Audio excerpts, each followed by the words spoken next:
Greetings, humanity, and welcome to Channel Other Doc. I'm Jim. I use he, him pronouns, and this is the finale of our short campaign of Blades in the Dark. Somehow we made it. This is a fantasy game by John Harper about a crew of shady characters operating in a haunted industrial-era city that sits under a blanket of perpetual night. We're going to go ahead and go around and do our intros. So you can tell folks who you are and who you're playing. And we will start with Speedy. Hello. Hello. I am Speedy. I use they, he pronouns, and I am playing as the one, the only, Grift, our little lurk today, aka Izzy Rail, if I've ever said that on the stream before. No, that's true. We haven't talked much about our characters' actual names, except I think during session 0. But now we're going to head over to Noctua. Hello. Hi. I'm Noctua. Today I am playing Weaver, who is our spider. She has an actual name. Her name is Melisandre, and it's never once been relevant.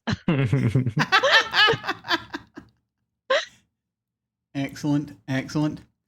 And now we will head over to Hollow. Hello. Hello, I'm Hollow. I'm playing your murder on 2 feet, your cutter, Thistle, whose name is Cross Templeton. Also never been relevant ever. But yes. Excellent. And of course, I am I am playing Professor Orland Sharkey. It's just his name. I don't need no thief name. I'm just Professor Sharky. You just Aliases is for people with something to be ashamed of. That's I right. am not. They already kicked him out with his real name, so it doesn't matter anymore. He just followed the path of least resistance when it came to his when it came to his gang name, basically. So it's like, all right, yeah, let's just leave it. And he is the playbook, the Leech.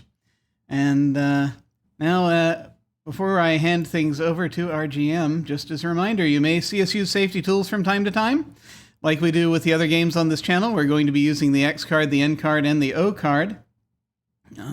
If we hit something that's crossing a line for one of us, any of us can type an X in the Zoom video chat or anywhere else, or hold up a card, make an X symbol, and we'll back up and do something else. If something happens that we're okay having in the game, but we don't want a graphic description of it, we can type an N in the Zoom chat, and we'll fade to black on it or put it behind a veil, so it'll be there, but we won't go into detail. Finally, if we're exploring a topic or an area of roleplay that's particularly intense for us, but we want to keep going anyway, we can put an O in the chat to let us know we're okay and that we're all good to keep piling on the drama. Something else we can do is put an O with a question mark after it when we're moving into a difficult topic, or if we say or we do something and then think, maybe that might have been a little too much, then everyone else can respond to that, again with an X, an N, or an O to let us know if we're still doing okay. We're also using the pause.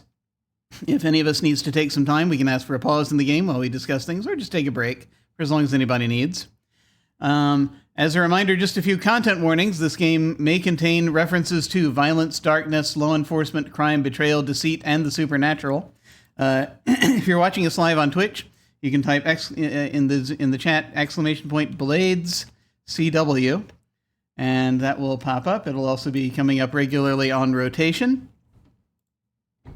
Finally, please remember we have an open door policy, which means that any of us and any of you can feel free to step away from this at any time if we need to.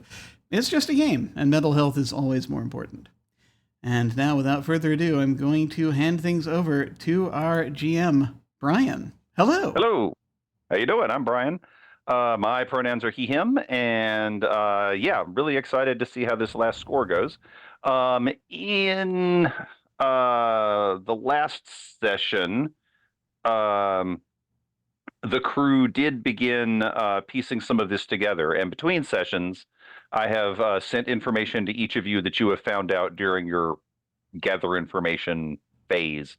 That doesn't necessarily mean that's all you're going to find out, but that is definitely the stuff that you've got right now. So, quick question: what is everyone doing? Anyone want to? want to mention it first. Or I'll just start going around. I had one thing to follow up on from previous. Okay. I wanted to talk to Asperia or Yes. Whisper. Okay. Not a problem. Yeah, you can definitely meet with her. Do you want to meet in the usual place? You guys kept meeting in the bar. Leaky bucket. Thank you, Leaky Bucket. I was Yes. just about to ask. I couldn't remember the name. Yeah, we can go to the Leaky Bucket. Yeah, it's been excellent for the task so far. Okay, is this just Weaver, or is anyone else coming along? Y'all can come along. I mostly wanted to ask about Connie and like the general nature of ghostliness. Weaver's got about as much comprehension of the topic as I do, so yeah, it's just I think, would you want Grift there or not? Because I think Grift would definitely want to go, but also might have different opinions. I don't know how sensitive the questions you're planning on asking are.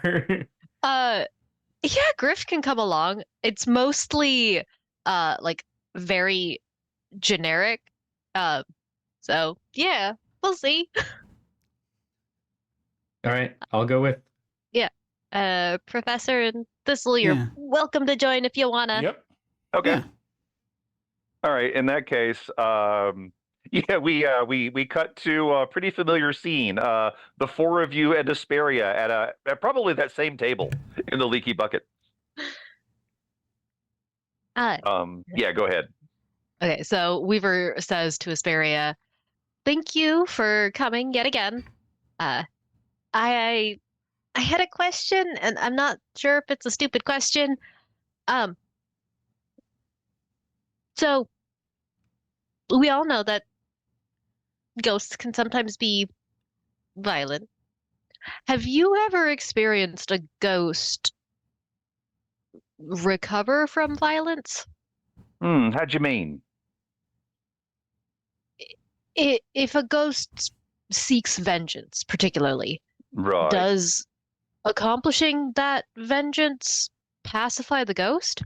Well, not always, but I've seen it happen. Yeah, it's rare, but they do. Okay. What happens after? That's.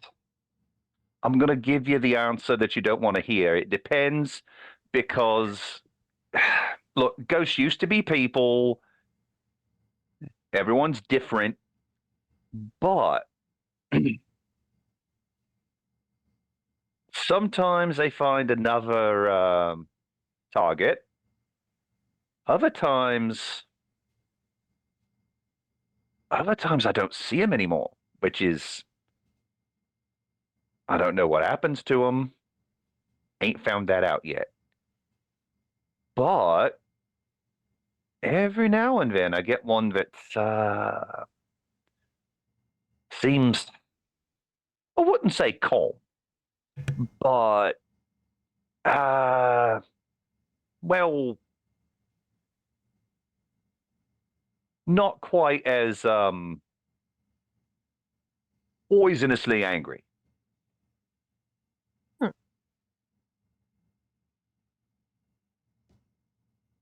All right, that's hopeful. Yeah, don't happen much, but I've seen it. Okay, that's something. We could work with that. Might I inquire?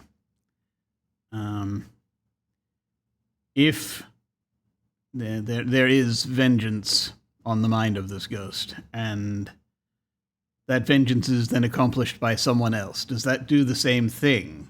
Or have you noticed any different trends in that respect? Oh, ain't seen that much.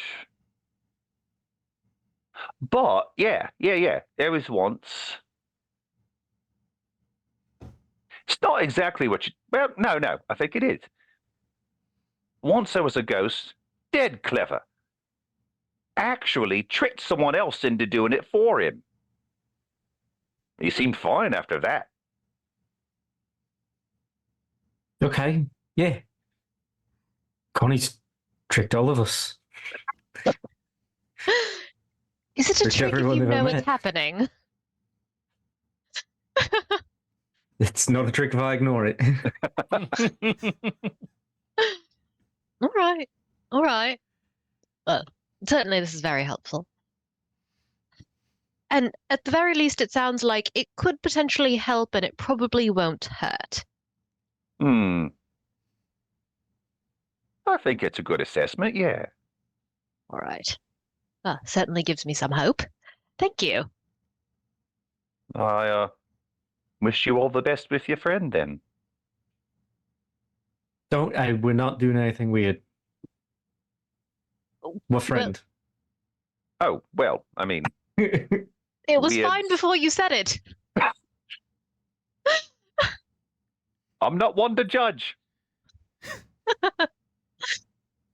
I think Weaver's gotten the information she wants, so she's content to banter Okay. until they all finish their drinks, unless That's there's cool. anything else y'all need. Yeah, Asperia is just happy to let you keep buying her drinks, and she will talk. She seems to genuinely enjoy your company, for that matter. So it's just, yeah, after that, you're hanging out. She probably tells you a couple of stories about other ghosts she's met. Yeah. But yeah, that's it. Anyone doing anything else?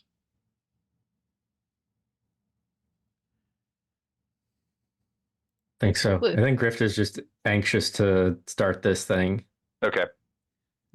Sorry, I want to check the instructions one more time. So of the information that Weaver got, she will actually share with the group Okay. that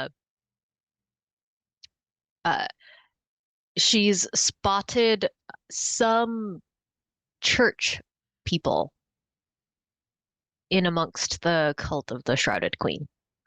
What is the church actually called? Church of the Flesh of Ecstasy of the Flesh. Yes, ecstasy of the flesh. Yeah. Okay. Oh man, what a name. I never thought about it before. Okay. Okay, Church so doesn't work with cults usually, do they? Definitely Seems- not. It seems like No. the whole opposite of the thing. Yeah. Yeah, sure would be a shame if that got out. Interesting. The church must be really perturbed if they're going around working with cults. Although hypocrisy within the church is, par for the course. Fair Yeah. point. The difficulty here is there's no way to distinguish whether they're what they're doing is actual hypocrisy or if they're running some sort of operation of their own on them. That's a fair I suppose point. that's true. Although in this particular case, I'm not keen to try and take on both the church and the Shrouded Queen at the same time. Easier to simply lump them together as all enemies. It's under that nice big enemy umbrella. Mhm. I've been lurking around trying to find out what's been going on with the Weeping Lady. And it seems like there's like a few places where they tend to work out of, or they either store things, get donations from, offer free stuff. And a few of those storefronts, they ain't been there a while. It's been there's been these other folks posted up there, scary looking folks. Cultists? Cult maybe. Hard to say. I mean, they look like toughs. Oh, security. Yeah. Oh. I mean, I don't know that much about cultists. I assume that some of them work out, but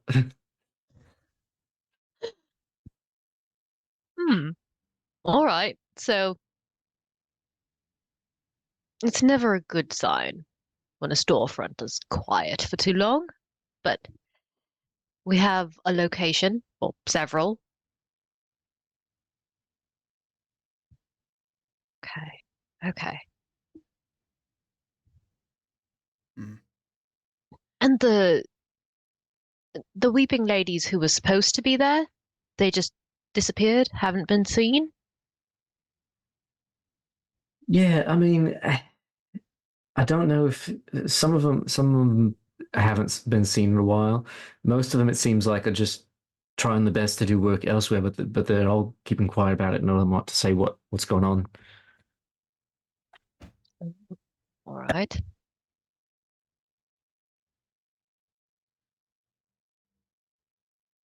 I think they're I've been- afraid.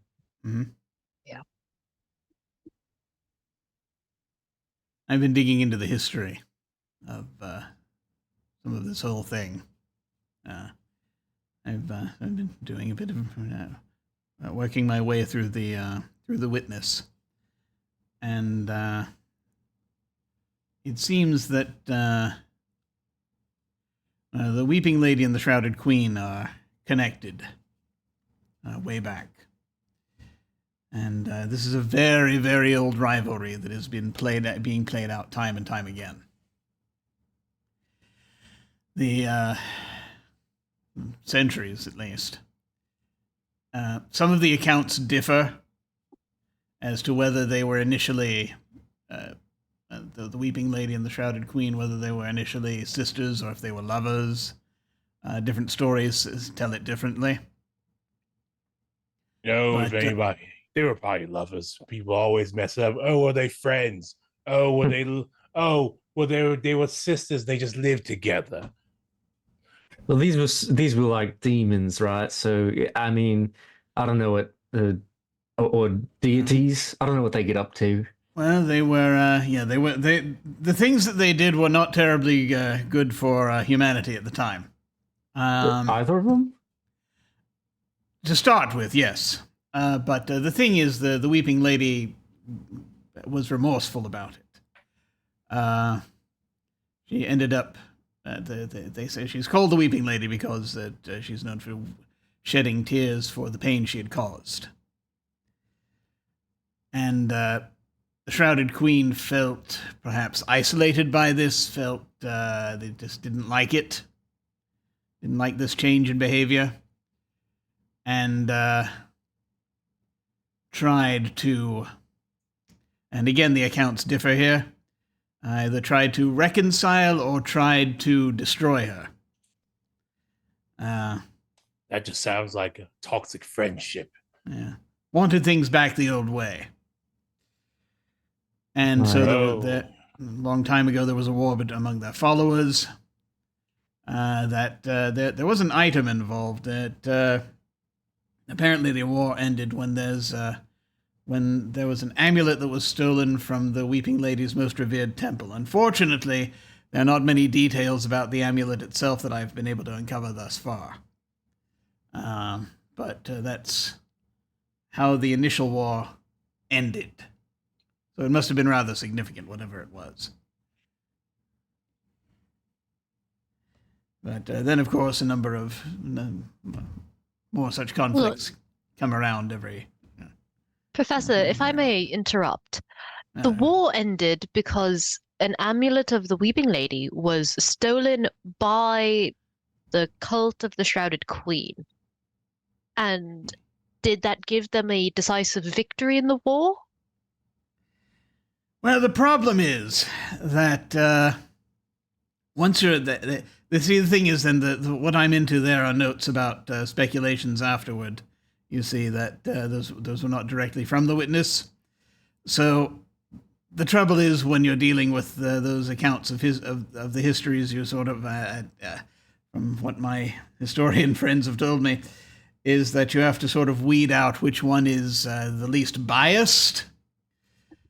And that is the trouble here. There's not as much information on the culmination of the war. Most of the information of that comes from roughly close to a century afterwards. So it's difficult to say who is, if people, if those who are writing the accounts are writing them in a way that that is just helpful to their personal agendas, or if to please whoever's in charge at that time. Right. So what we can observe is that right now the Weeping Lady is a generally appreciated part of the night market, certainly, and those less fortunate enjoy the services that they provide. And the cult of the Shrouded Queen is definitely not favored. So no matter who won the war, we know what the status quo is now. Oh, Brian, I just have a quick nerdy side question I have to ask. Yeah, sure. Does the conflict, does the war between between followers of does the stuff with the Shrouded Queen and the Weeping Lady, does it predate Kotar or is it after Kotar? Oh, yeah. Given the accounts you're looking through, it's after. Interesting. Okay. Wait, did this war happen when there was still a sun, or was it after? Okay, again, the accounts that you're looking through tell you that it was after the Cataclysm. So, Okay. But which one of them is Darth Revan? All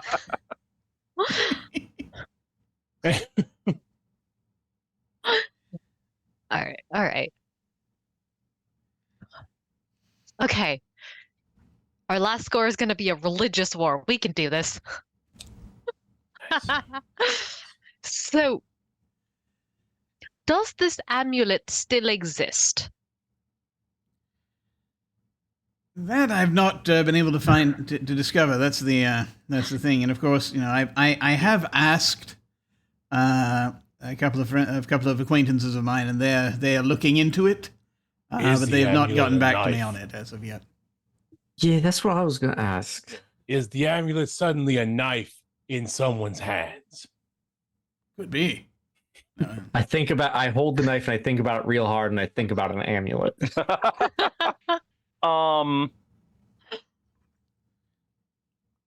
Okay. The knife does not change form. Okay. However, Oh, two things happen. You get, first off, just a flash of an image of an amulet hanging on a statue, not of the Weeping Lady, with a glowing gem in the center. And then the knife doesn't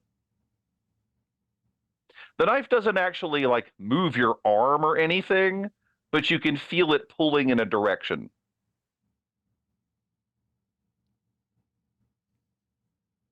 And from where you are, you know that storefront that's been real quiet? It's in that direction. Feel like it's that way.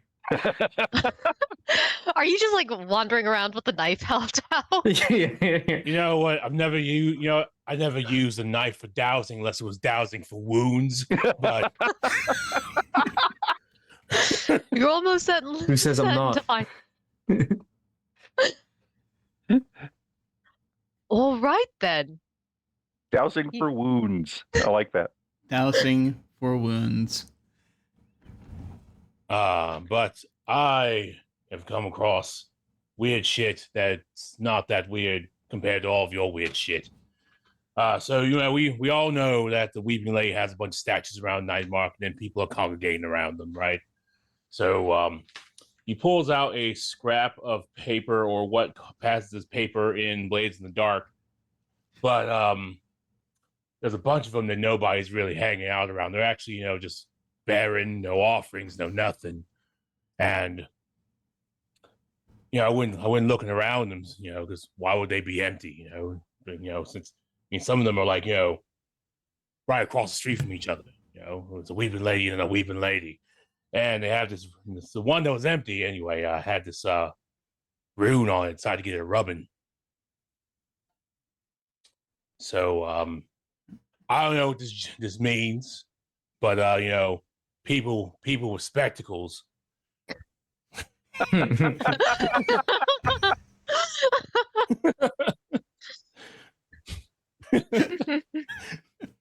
Roll for runes. Right. You bring in the spectacle crew. Yeah. It's just letters. So, how many ancient languages does the professor speak? He's an engineer, not many. Yeah, maybe to also maybe a couple. Yeah. He's going to moonlight as a ancient occult historian, some kind of antiquarian, if you will. We've just decided that because you are a professor of everything. I mean, yeah, that's pretty much it. It's like Gilligan's you Island. know a lot about history. I mean, yeah, that pretty much tracks. Every time we've talked about something weird, the professor's That's like, true.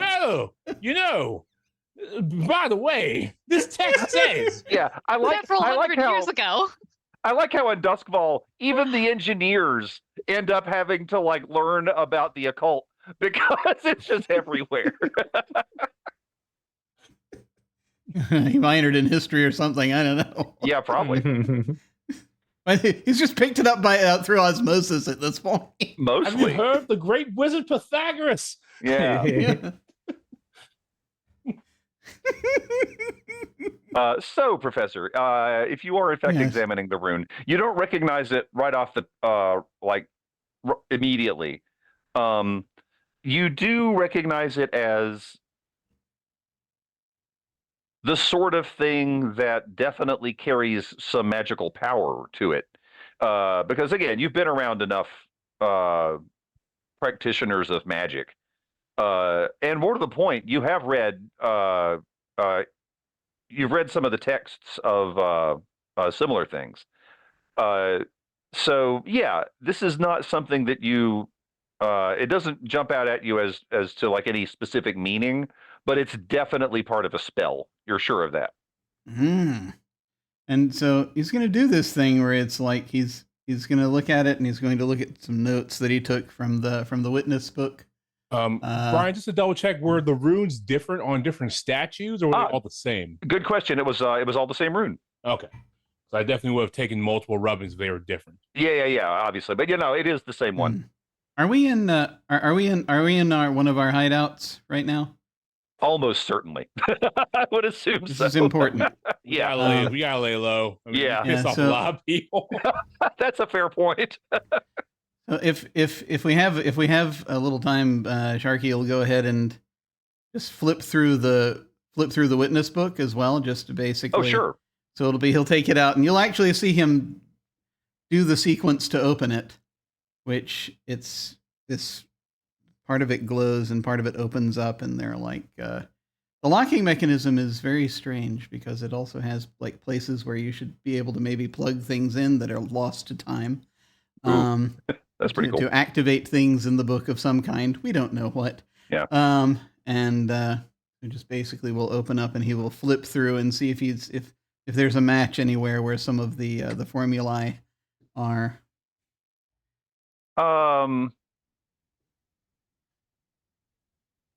Yeah, actually, it's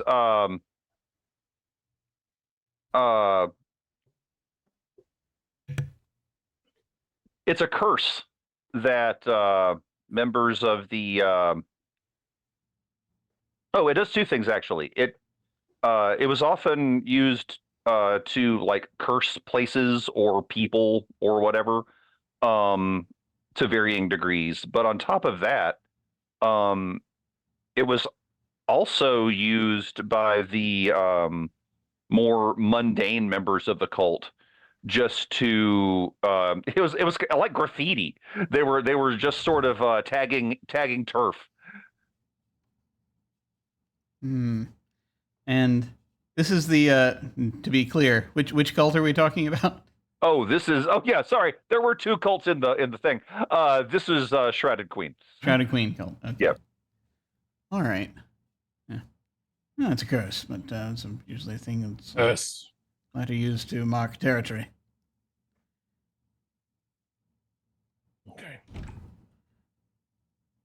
It's a curse, but it's also graffiti.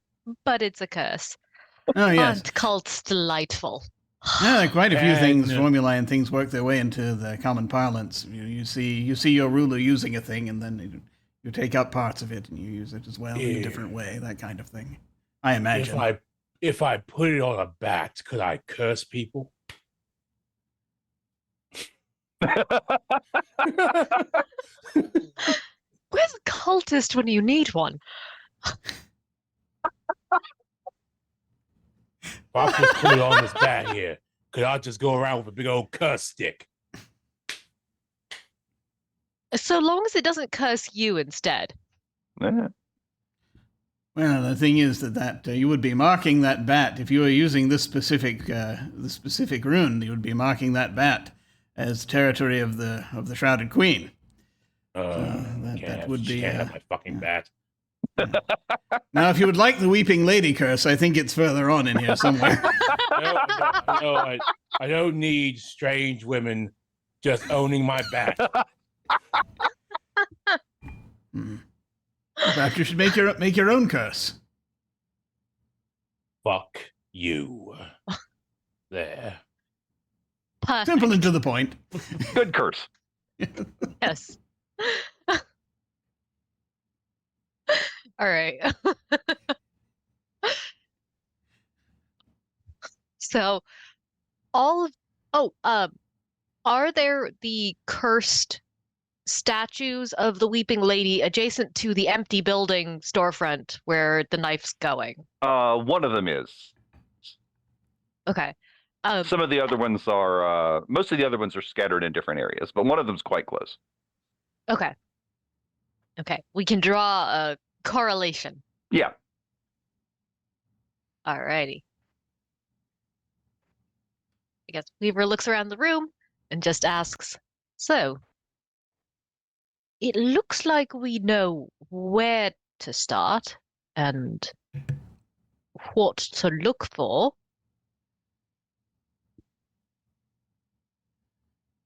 What else do we need? What else do we need to know? Has anyone talked to any of the anyone from the Weeping Lady organization? Wait, I thought we did that last session. Did we not? Did we? Not well, a little bit, but Maybe you a little didn't bit? get anything too concrete yet. Okay, yeah, we should definitely go talk to them. I feel like I tried. They just all seemed a bit clammy about it. Is that right, Brian? Yeah, they were awfully skittish. It doesn't. I think Grift's assessment was spot on. Yeah, you thought maybe they were just afraid. Doesn't mean you can't try again, but yeah, you definitely caught a sense of them closing ranks, doing their jobs, but not going out of their way to talk to anyone that they aren't directly helping. I'm just saying, not to take too much of a page out of Thistle's book, but we know where they are. We know that we want them gone. Let's fucking go for it.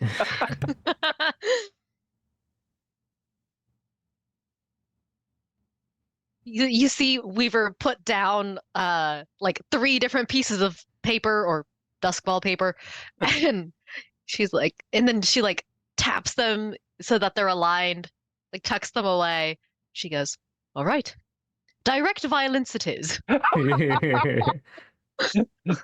I like how squaring papers is basically Weaver's version of cracking her knuckles. That's just like...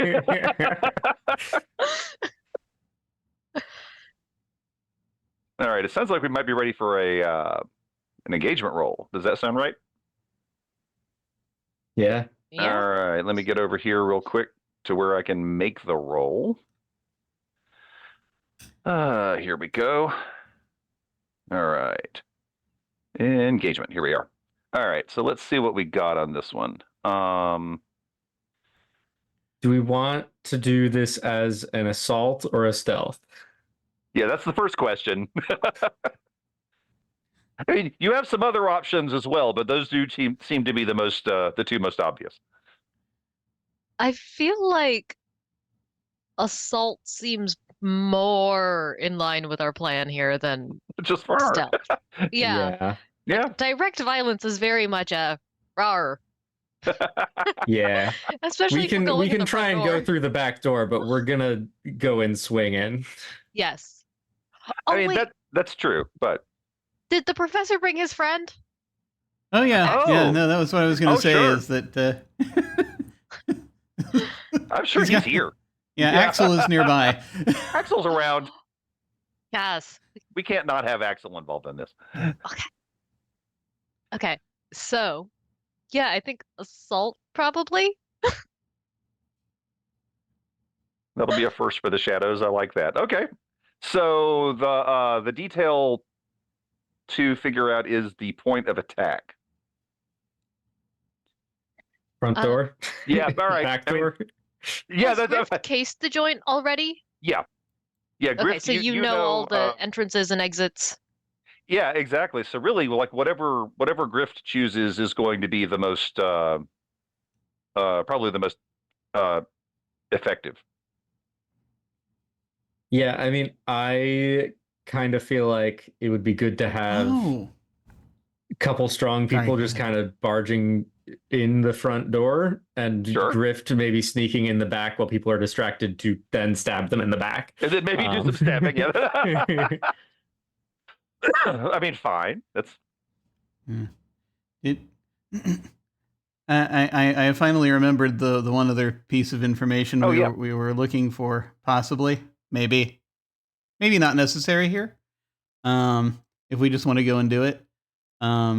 But like, yeah, there's possibly even this would be handled in flashback if we want to grab intel about any of the specific people oh, that that's a we good named point. last Yeah. time, like the sisters or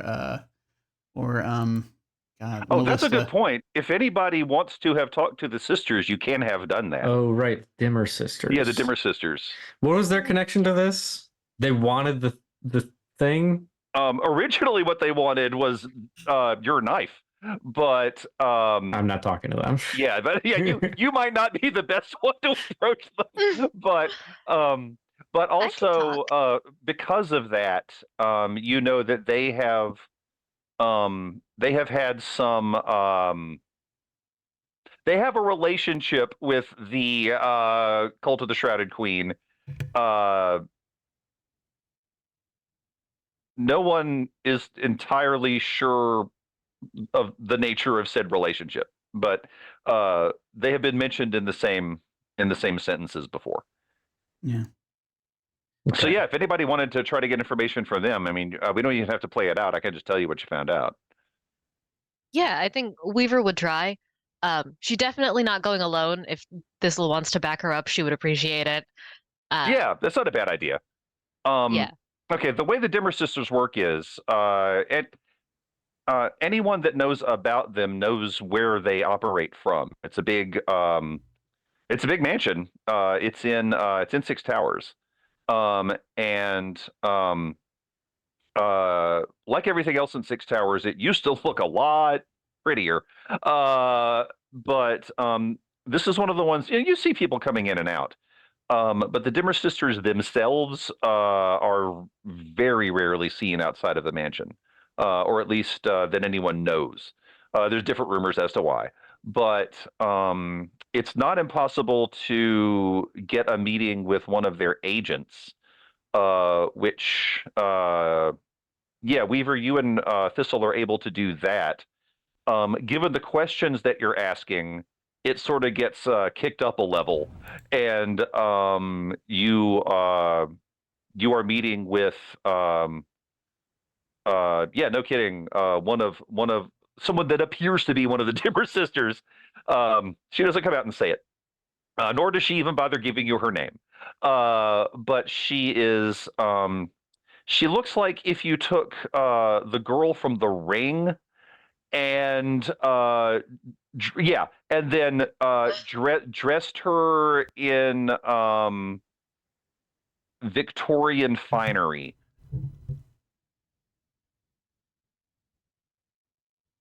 This is better not awaken anything in me.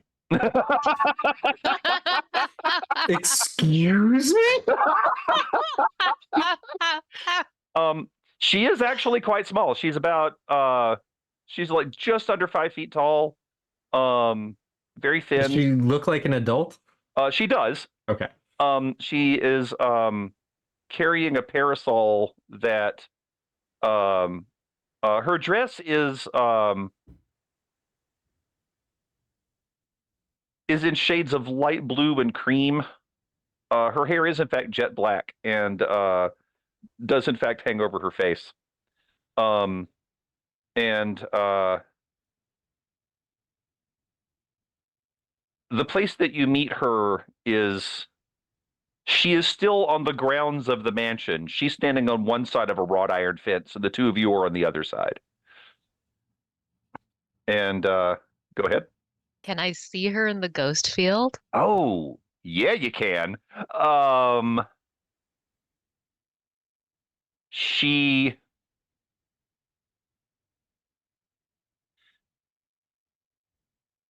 The dress is exactly the same, but you can see her face, and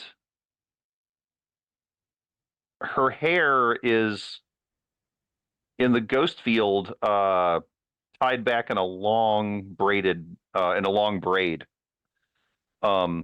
And her skin is just as pale on both sides of the veil.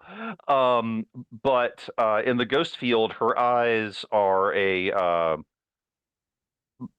bright, it's like a sapphire with a light behind it. Like glowing? Yeah. Oh boy. Okay. And she says,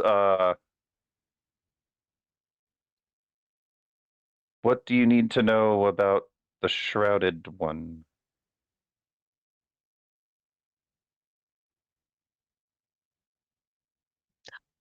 I'm going to say Weaver asks an important question here. Okay. I'm that's going fine. to save the specific details for... Sure. I figured out the important thing that I needed to know, because I feel like as soon as we start, I'm going to get this question of, oh my God, what does the Shrouded Queen do? So I'm saving this bit. You could fill that in later, not a problem. Yeah. During the course of the conversation, though, and she does, she gives you information, and she says, what are your intentions?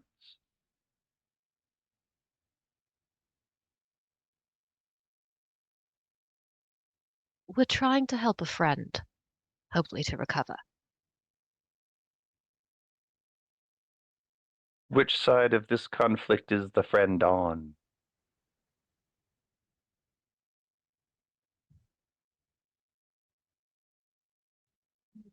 Sorry, this is me, the player, thinking. Weaver probably has this answer.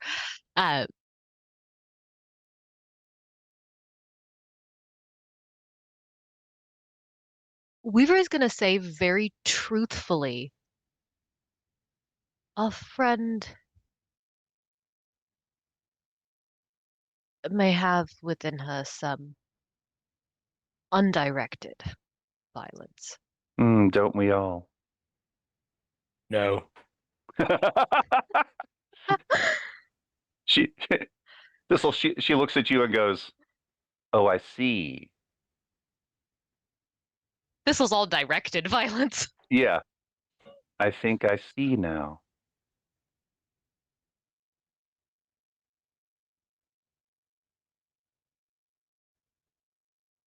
I like you.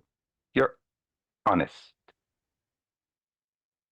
And tall. So... I can recommend some amazing high heels if you want them. Hmm. Platforms will do wonders for your height. She says, you're looking to hurt them. Weaver just blinks, like, doesn't say yes or no. and responds with, "Someone may get hurt. I would prefer if no one got hurt, but I don't think I'd be giving my druthers on this." With people like that, there are things you can do to them that are much worse than killing them.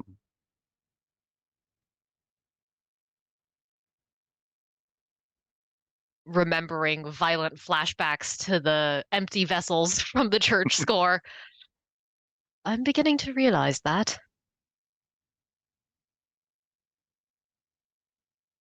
Find out what it is they like most and take it.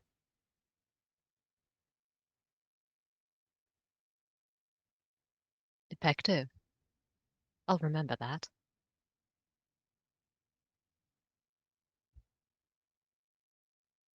Thank you. Yes. This has been interesting. I don't get a lot of interesting these days.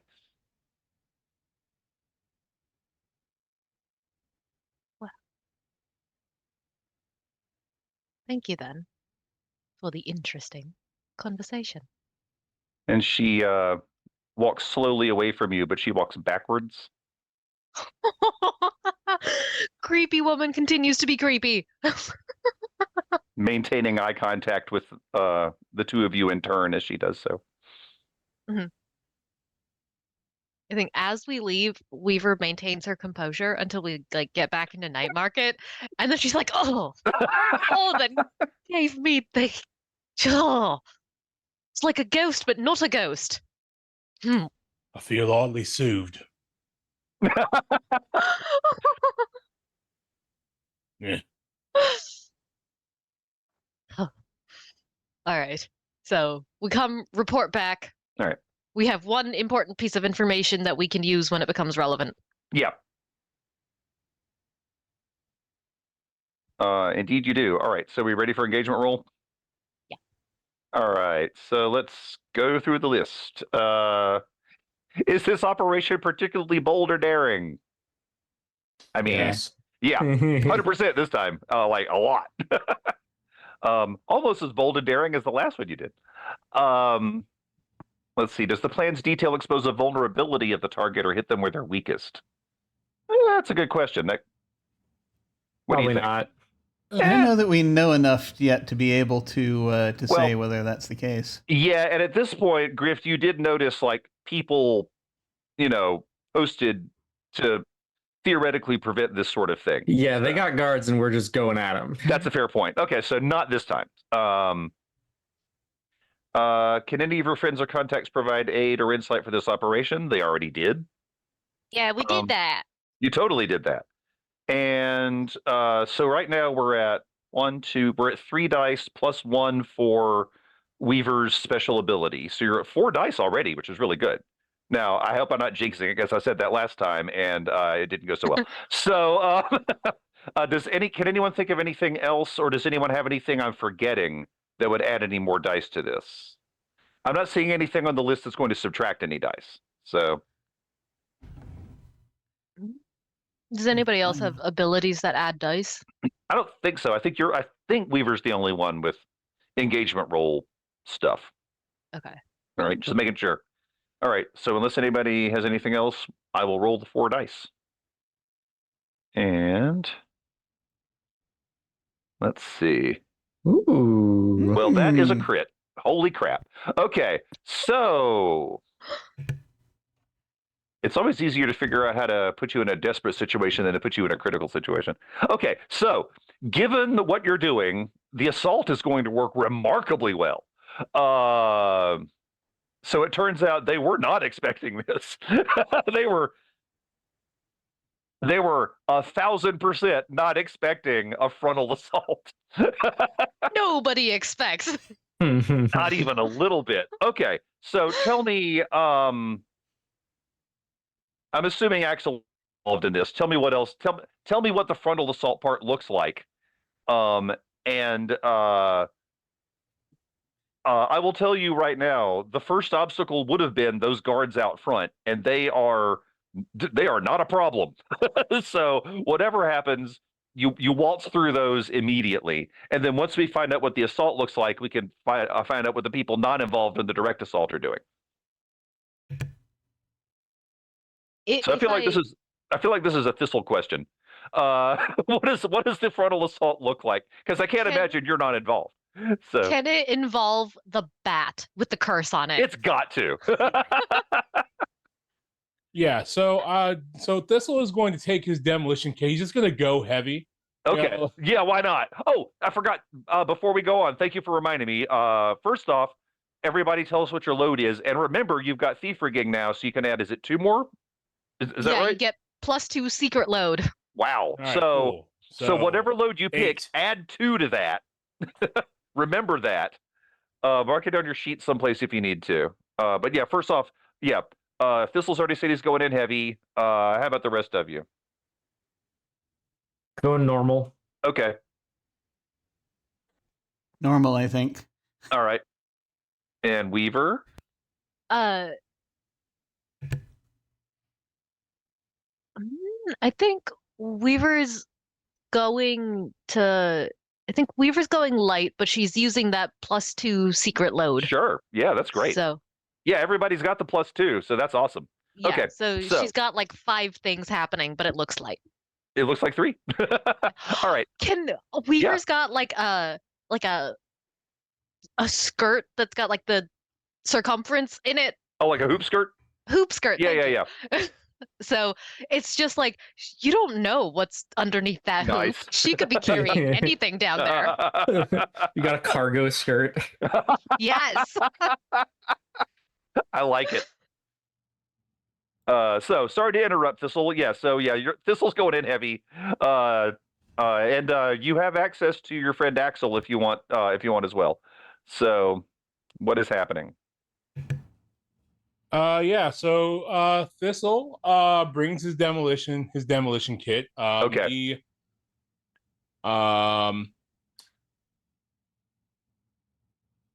He gives Axel his arcane implements. Like, maybe you'll know what to do with these better than me. I always carry him just in case. And he shows up wearing his heavy armor, the bat with "fuck you" on it, and smoking a cigar that he just.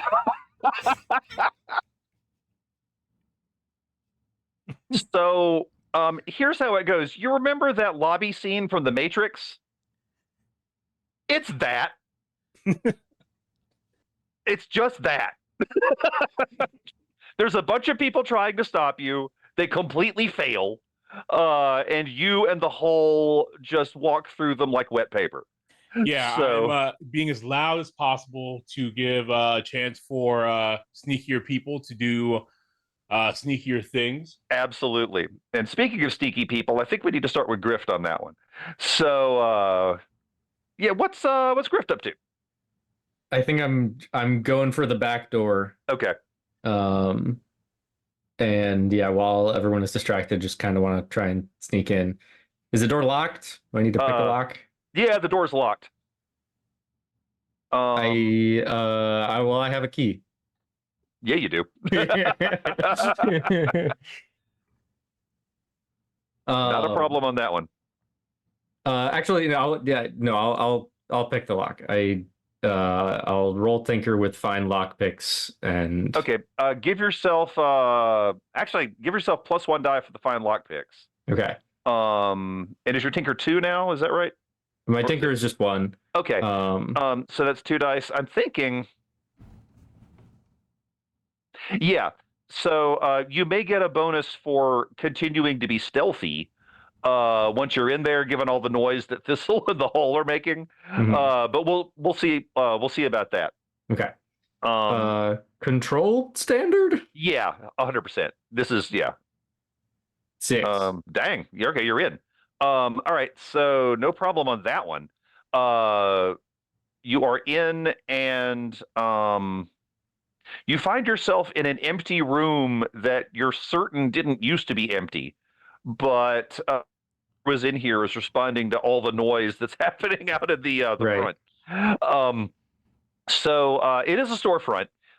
It's similar in a lot of ways to that one that you were in with the box full of ghosts. It is so again, you're in a back room. It's like a storeroom, and what you see in here though is a whole lot of things that people would use in order to do rituals. The rituals are not being done here, but it's a storage place for ritual stuff. A lot of candles,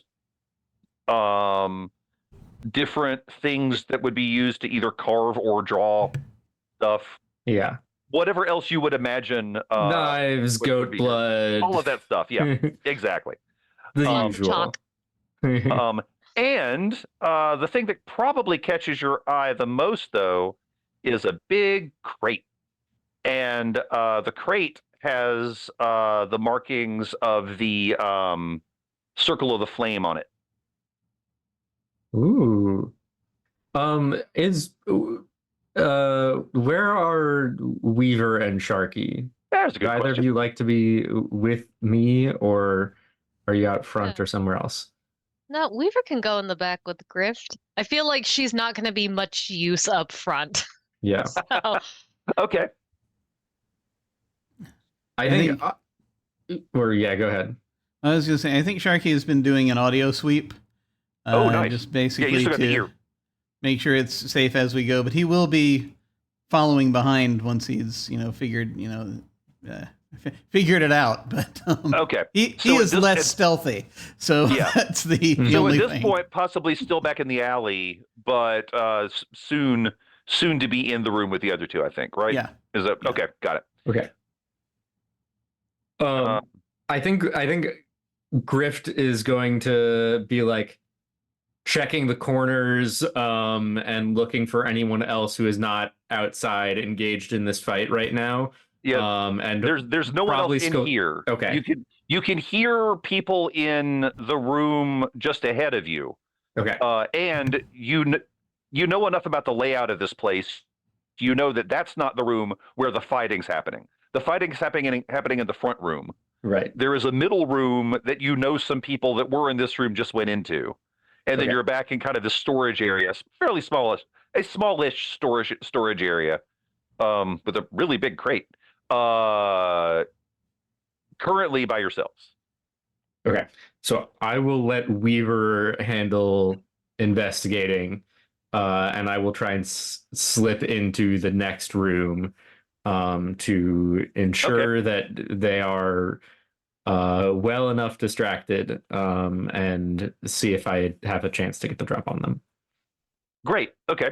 In the case, while you're creeping over there, let's check in with Weaver first. So yeah, what are you doing while Grift is sneaking? this is a great question. I'm going to take a closer look at this crate. Okay. Yeah. As you get closer, the hair on the back of your neck stands on end. Not for it the same way it does when you get close to a source of electroplasmic energy. Oh. Does it happen around Griff's knife as well? Does it feel like that? No, this is different. This feels more like a Ghost street. box? Actually, more like a street lamp. Oh, that's weird. Okay.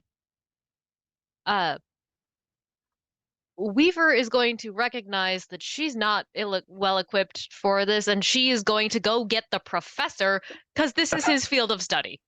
Fair enough. So as the professor is being possibly dragged in, let's check in on Grift, and then we'll get back to Sharky. So Grift, no need to roll up to up to the door and kind of looking around the door. So the door here is partially open, giving you a chance to kind of peek in, and the people in this room, there are 8 of them. They are wearing they're wearing robes because of course they are. And they are standing around that statue you saw in that flash of vision where you saw the amulet. And also you see the amulet from your vision. It's right there, hanging on the statue. The statue is I mean, from an artistic point of view, it's quite well done. It is um, uh, larger than life. Well, maybe not, but probably it's larger than a regular human would be. And it's of a woman wearing regal robes, and her face is completely covered by a cloth. And the 8 people are chanting and walking slowly around it. And the fire opal in the middle of the amulet is made of brass, and the fire opal in the middle of it is pulsing like a heartbeat. Okay. Fuck.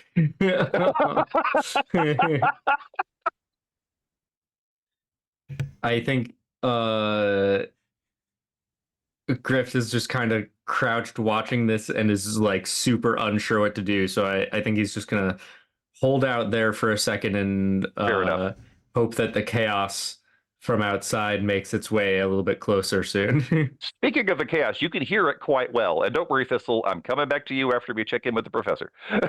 So, speaking of the professor, yeah, Weaver. First off, you were doing a sweep, and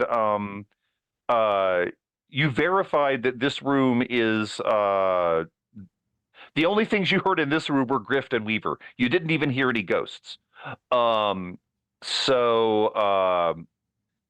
You definitely were able to pick up traces of the things from the other rooms, but this room is visually as clear as the ear told you it would be. And yeah, probably the thing that catches your eye first is in fact that crate, because it is marked with the seal of the Circle of Flame, an organization with which you are familiar. This is something that would have been delivered to them as part of their regular operations. And yeah, A, you're holding the ear. B, you're around electroplasmic energy enough. You get the sense that you get the sense that that's what's in here. Okay. So yeah, I mean, is there a way to safely open this crate? Yeah, it's been opened actually. Oh, so and That they have part's done. it's the nails have been pried up already, and they just put the top back on. Okay. So yeah, just basically going to cautiously. If I assume I'm just going to go in, I'm going to cautiously. It's like the moment Weaver says anything, it's like he'll just come in, basically. Right. So it's like you don't even have to go and get him. Fair enough, that makes sense. And so Sharky will just sort of cautiously, off to the side, he'll lift the lid, to see what's in the crate. There are 7 fairly large vacuum tube looking things that are just full of electroplasmic energy. There are, however, 8 slots, meaning one of them is empty. I see. Okay. I guess it's a machine of some kind, yes, or is it just a thing for storing these? Yeah, it's these tubes? Each of these tubes just has a significant quantity of electroplasmic energy in it. Oh, so it's just okay. So they're just storing electroplasm. That's it. Yep. That's all they're doing. Okay. But it's a lot of it. It's a box full of batteries. Yeah, this is enough to do quite. Oh yes, this is enough to do quite a lot. This, what scale of thing would this be able to power? Oh man. one of these would power a generator for a month. Okay. Weaver puts one in her skirt. You can do that. It's big, but so is the skirt, so that's fine. It's a cargo skirt. Yeah, you can do that. Yeah. Grift would be proud. Yes. So now there are 6 in the box. Probably find a use for one. Well, how big is this? How much does it take up? Yeah, like cargo. I mean, gear-wise, it'd be one box basically. Okay. Yeah, I can hold on to one for right now, and I can put it down if I need to. Yeah, that's fine. Yeah, if you're carrying it if around. I suddenly need many more items. Yeah, that makes sense. Because I think I might have the book with me. I might, that kind of thing. So yeah. Well, we'll see. Yeah. So it's like, and they're planning on. They're clearly planning on powering something rather significant. He says, sort of putting like his satchel or whatever, and. I'm sorry if I missed this, but can the Devil's Ear detect the last tube, like the one that wasn't in the crate in the next room? Might be able to. Yeah, that'll take a roll. Yeah. Make some sort of roll to see if you can figure that out. Okay. Yeah, just basically I'm going to tinker with it. Yeah. And try to figure it out. I have fine tinkering tools. Yeah, that'll give you an extra die. Yeah. And for this one, I don't think I'm going to add anything special to it because I have good tinker. Yeah. Is this what's the position? We'll call it. This isn't particularly risky, to be honest with you. We're just finding out how much you tell. Let's make it controlled standard. Gotcha. Controlled standard, 1 bonus die. Okay. It's definitely in the other room. You don't have a fix on exactly where, but given that you are holding one of the things, you can compare its signature, as it were, to. You're certain it's in the other room. All right, let's check in with Thistle real quick. Thistle, what's your goal here? Oh, you're on mute.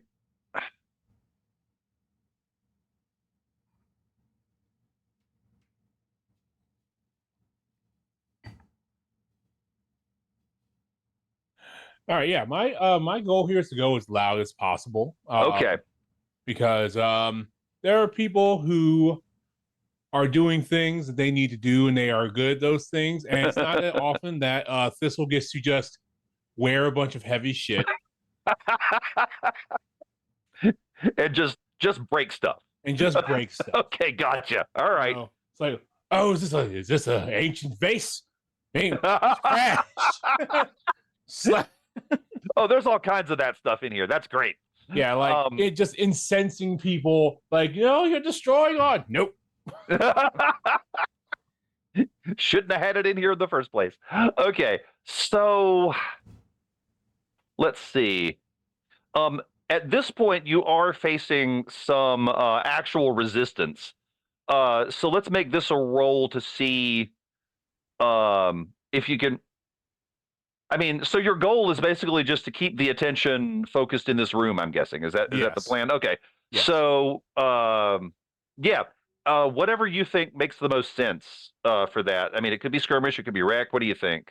I think, my wreck is lower. I would try wreck for now because I'm actually trying to wreck things. And that does seem to be the approach. All right, and when people arrive, I will begin to skirmish. That's a fair point. And this will be risky. You're not desperate by any means because... a lot of these people are clearly visibly scared of you. So that's not really an issue. Also, there's a hole here helping you. In fact, the hole is largely following your lead. Like when you start breaking stuff, the hole goes to the other side and just starts breaking stuff. So yeah, make your roll and let's see how this plays out. And if you want to do anything to add stuff to it, that's cool. Otherwise, we can discuss that. No. Weird question. Yeah. When do people become ghosts? They're it's usually thought to be okay. The general wisdom is that the spirit wardens try to get to someone within 2 days after they died. So you know that if the spirit wardens, you've heard tales of other people not becoming ghosts for longer than that, but you know that the spirit wardens have a policy of trying to get to people for 2 days. Okay, so not a problem on that. What? Yeah, you're not harmed by any means yet.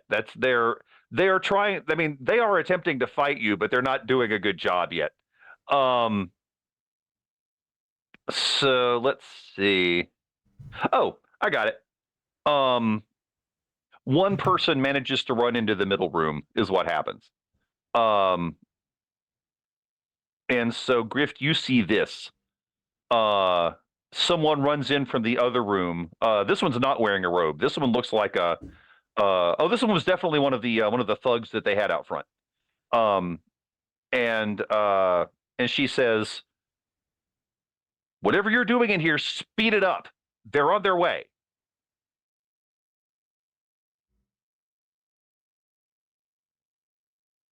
And the tone of the chant quickens, and the pulsing is moving faster along with the tempo of the chant.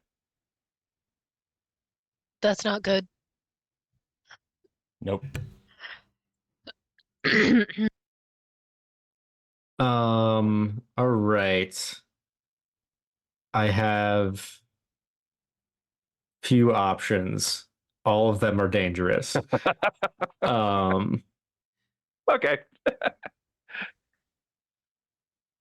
I think I will oh, fuck. I really feel like I should have cleared more stress before this.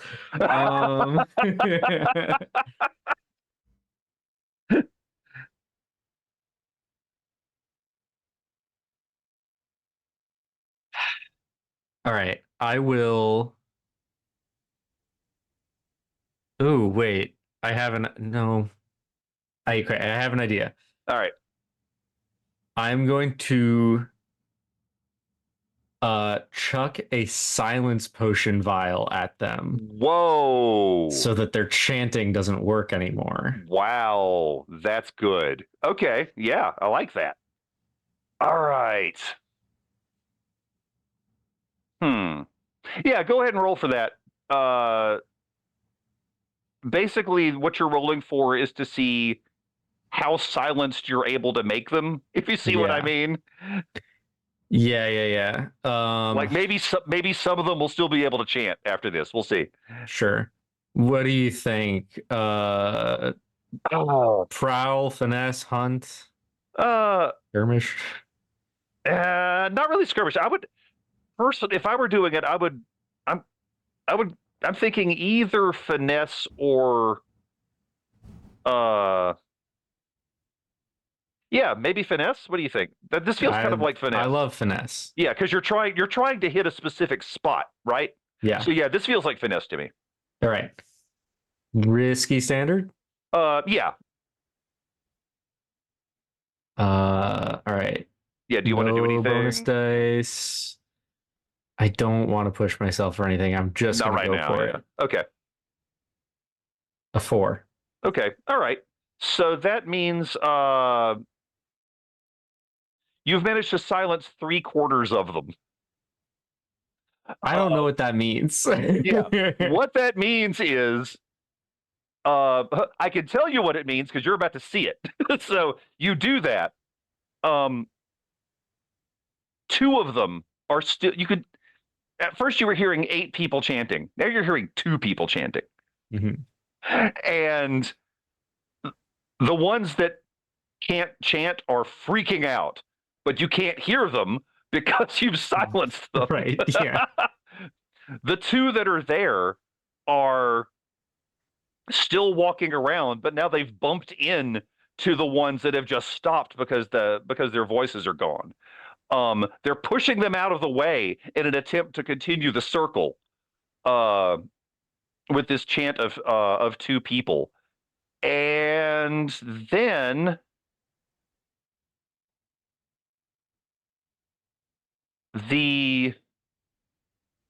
oh.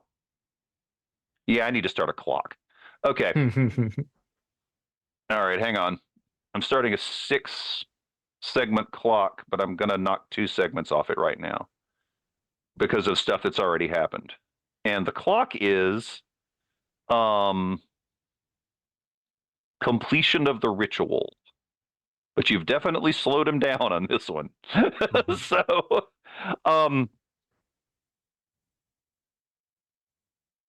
let me think about this. Okay, the 6 that have been silenced have fled to a corner of the room and are searching frantically through a cabinet. Okay. The other 2 are still chanting and walking around. Let's check in with, I think, Weaver and the Professor real quick, and also Weaver and the Professor, you can now hear that the chanting is a lot quieter than it used to be. Even with all the noise going on in the front room, you can tell that the chanting is in fact, you might not be able to hear the chanting anymore, given the noise in the front room. Before, you could clearly hear it. So all the supplies in this back room, are they like arcane implements? They're meant for doing rituals and stuff? Yeah, which means anything you can imagine would be used for a ritual would be in here. Okay, cool. Within reason. Yeah. Also bearing in mind that Weaver's not very occult. Right. So Weaver's going to very quickly like open up a box, and she's going to pull out a candle, but like an obscenely large candle. Sure. It's like a foot long and like an inch and a half in diameter. It's just big. Yeah.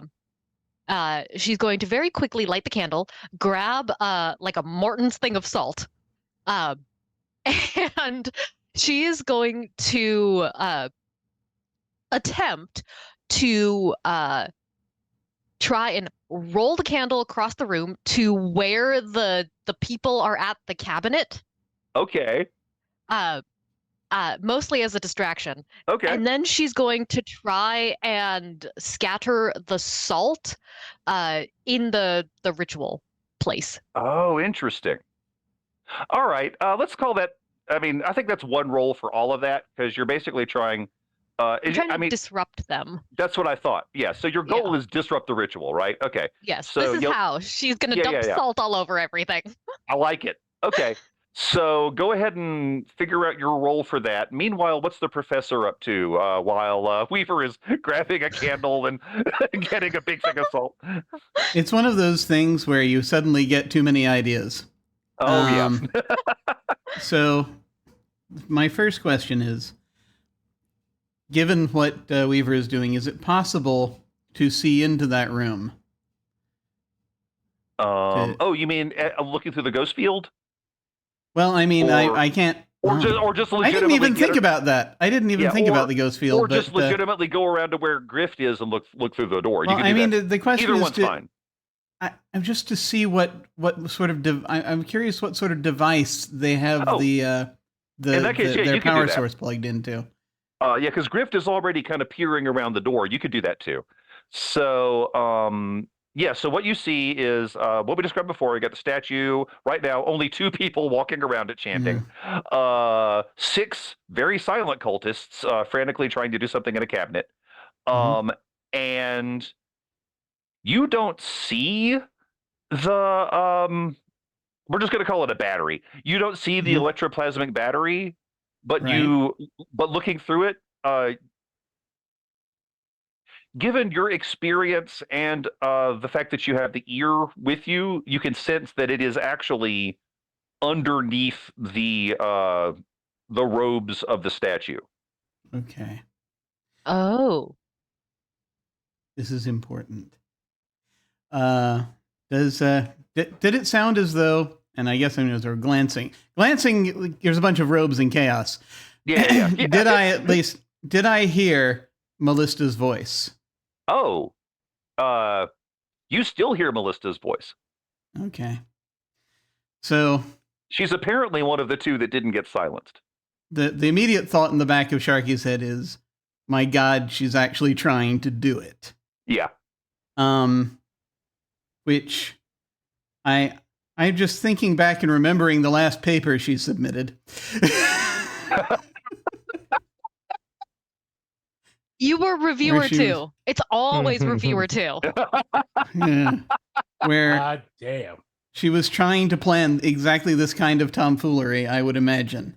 Yeah, pretty much. Or something similar in its earlier. The reason why she ended up flunking the class, basically, the engineering class, is because she was trying to wed these things together in a way that just ignores engineering principles. Yep, exactly. So she's trying to brute force it, is basically what I'm thinking. That's which exactly means how it looks, yeah. There's room here to play with this. Mhm. So the idea that I have, oh God, I guess I'll need to. I'm not trying to seize too much narration here, so I'm just going to ask: did any of the stuff that she submitted have applications for summoning things, which is ultimately what she ended up doing? Okay, I'm going to kind of assume that's what she's up to here. So here's my thought. It's a terrible thought, but it's like, I have to make this choice. I don't want to do this to her or any of them, but I have to make this choice and do this because otherwise terrible things will happen to the city. So here's my thought. Take a bit of tinkering. I happen to have, well, up to 6 other batteries if I need them. Potentially, sure. In this room with me. Maybe just need one. The idea, I'll bet that in this book that I'm carrying, there is some kind of counter chant. Yeah. Possibly. Or something I can play with. So here's the idea of what I'd like to try to pull off in some way, which I do not know if it is possible or not. So possibly going to have to plug the big power source in through whatever I modify to and I'm going to use the devil's ear.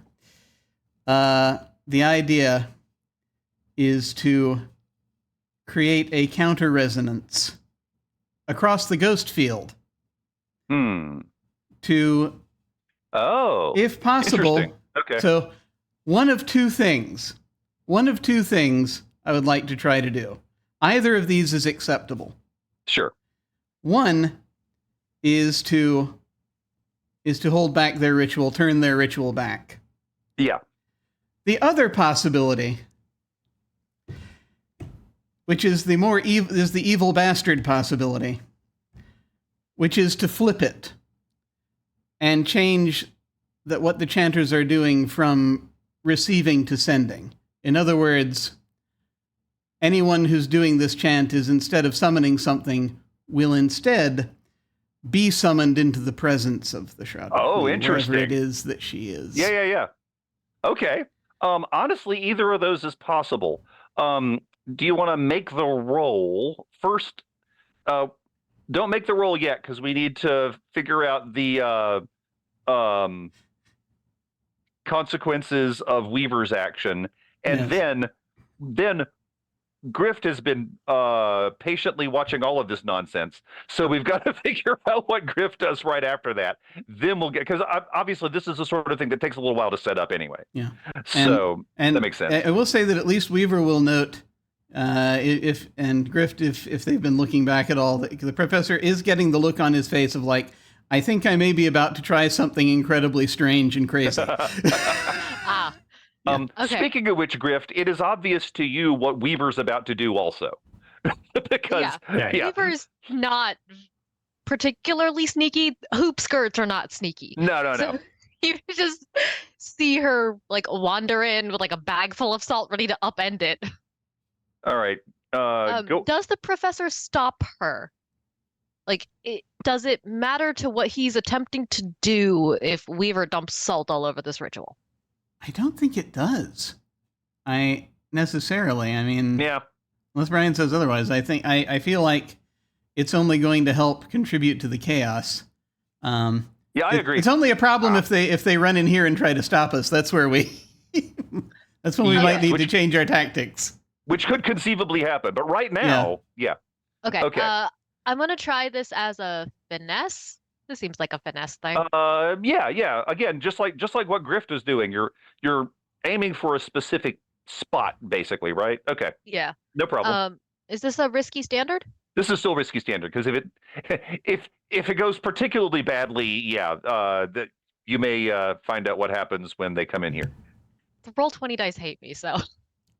Yeah, we'll see. All right, so it's okay, which means honestly, you were trying to disrupt the entire ritual. What you managed to do was, you've kept them from adding another tick to the clock, is what you've done. Because even with the two people circling around it, they are really trying to get this done. But what you disrupted, basically, just you stymied them. You didn't push it back, but you've kept them. Okay, so I bought some time. You definitely did. Okay. Yeah. All right. So you've got that going. Let's check in on Grift real quick. Okay. After this happens with the candle and the salt, the two people attempting to maintain this chant are having a rough time of it. What are you doing? I have some bad ideas. I mean, okay, that's those are my favorite kind. Is there anyone in this group of cultists who looks like a leader? Yes, and it's definitely one of the two that is still able to chant. Okay. Her robe is a different color. Okay. Her robe is a blood red, while the other ones are all a light gray. Okay.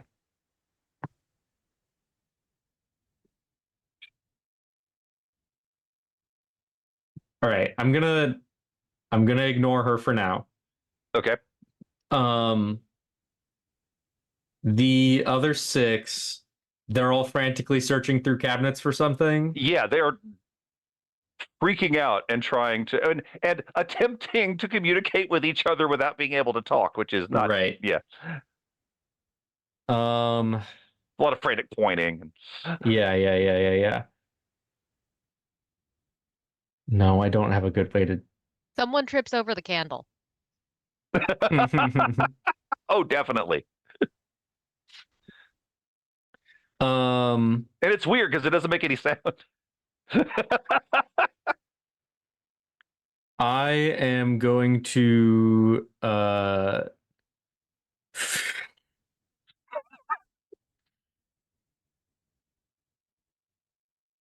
I'm gonna take some demolition tools. Oh, yikes. Okay. I think that's what it would be. I want to have basically a flask of oil. Sure. And I want to throw it at the group of cultists who have so kindly all huddled up to search some wooden cabinets. On the lit candle? With the lit candle nearby. Is that with the lit candle nearby? All right. Yeah. Candle's still lit. I think actually so I will attempt to sneak over there, and just to make sure that I am getting good coverage, I'm going to attempt to pour the oil all around them. All right. And I gotcha. Yeah, I will put on my fine shadow cloak, I suppose. Sure. And the shadow cloak will allow you to get closer, so you're good on that. Okay, great. And then other than that, I mean, I feel like it's just a roll. I mean so your goal is to like get the oil spread around and on fire. Is that really is that what we're looking at here? Yeah. Okay, gotcha. I mean, it might be two separate things to get it. No, like it's okay. it won't be. It's one roll to do that. It's and and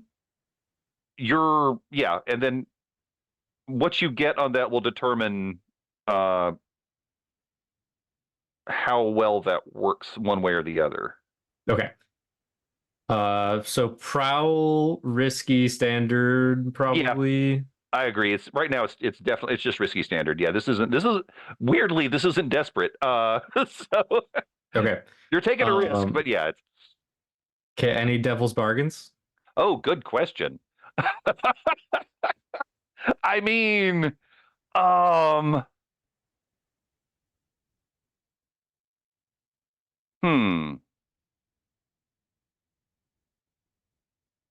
Seems like, yeah. What, any suggestions? I'm trying to come up with something. I mean, I could get burned. Yeah, but I don't, I mean, I feel like that might happen if you just get a bad roll. So. Well, right, yeah. Yeah. But I mean, then another bad thing can happen. Yeah. Well, fair point. Could just be that a fire happens. Definitely one way or the other. I have a potential suggestion. Sure. You know how the knife flashed like a vision of the statue wearing the amulet at you? Potentially you get like another flash of amulet or something related and like a more intense feeling of, oh, it saw you. Oh, yeah. Something I like that one. Pulling me. Yeah. Compelling me to do something else after this. I like that. Yeah, fair enough. If you're good with that. Totally. Yeah. All right, let's do that. Well, dang. Crit. Holy crap. Okay. All right. So you tell us how that looks because yeah. So I just like this is all killer no filler. Cloak up and just quick as can be. I just like flit over there and just with a streak like oil all around the ground. And then I flick the bottle up into the air. And like right as the cultists notice it's like flashing in their faces, and the oil like flies out from the bottle, it lands like it spills out onto all of them and then lands on the candle, knocks it over, and the fire quickly spreads and engulfs all of them. Okay. Wow. And then I quickly back away. Yeah, you do. Okay.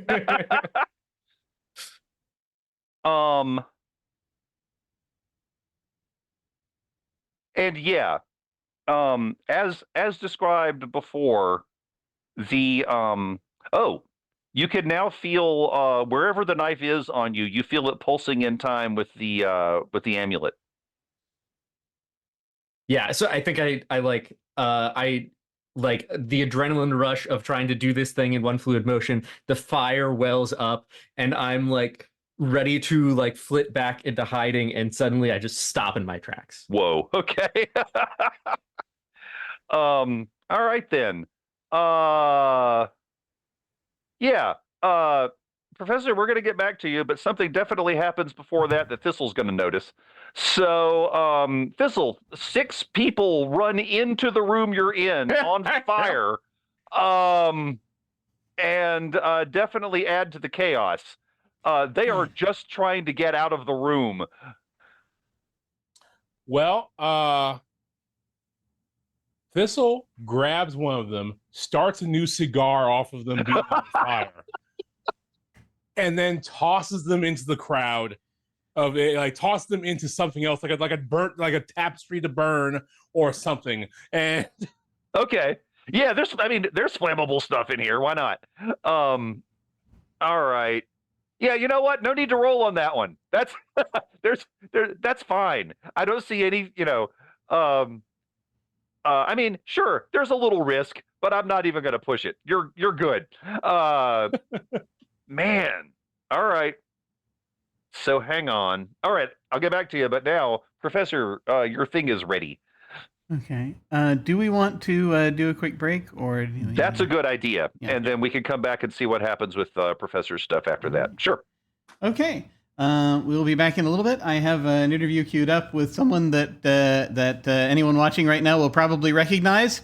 Talking about a different Forged in the Dark system. If for anyone who might be curious, and so we'll be back in a little bit.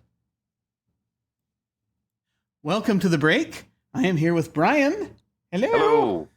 How's it We are going, Jim? I don't know. I don't know how I am at any. I'm in a strange neutral zone at the moment, but we'll figure it out. But we because we're going to talk about games, and one of the games, and a game in particular that we're going to talk about is this one, Band O' Blades. As it turns out, I happen to have a copy, Which is excellent. which is just randomly. I don't have a lot of physical books. I ended up with this one because very kind friend gave this to me, and That's excellent. I was curious about it, and so I'd like to know more about this because I have not read any of this. What is this game, Band of Blades? Well, it is a Forged in the Dark game, meaning that it is based on the same system as Blades in the Dark and Scum and Villainy, both of which I have run on your channel. And this is another game I would like to run on your channel, but this is a challenging one because running Band of Blades, I will just tell you from the outset, requires a minimum of 10 sessions. And it's probably not going to be just 10 sessions.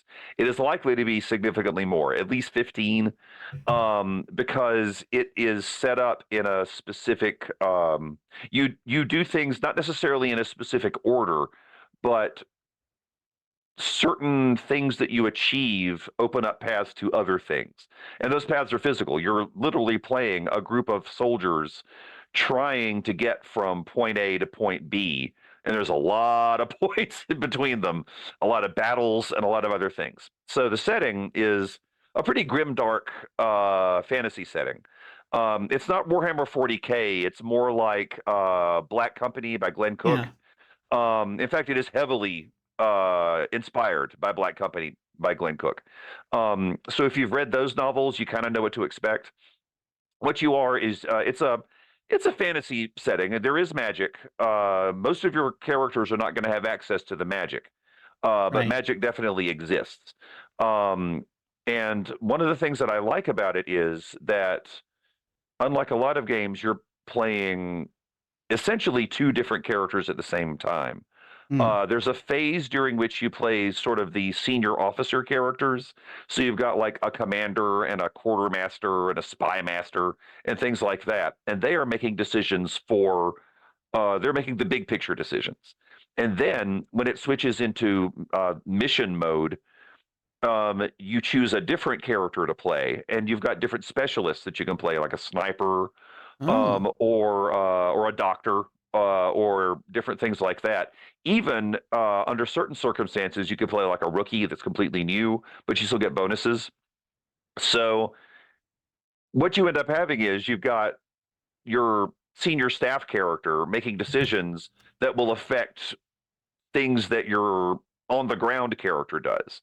Okay. And one of the advantages to that, though, is if your like boots on the ground character gets killed, and many of them will, given the setting, it's really easy to pick up a different character and sort of plug that in.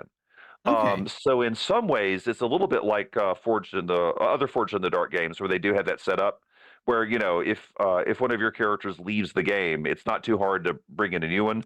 Character creation is basically the same way, but in this case, you've got you have a higher chance of having your character not make it through, Right.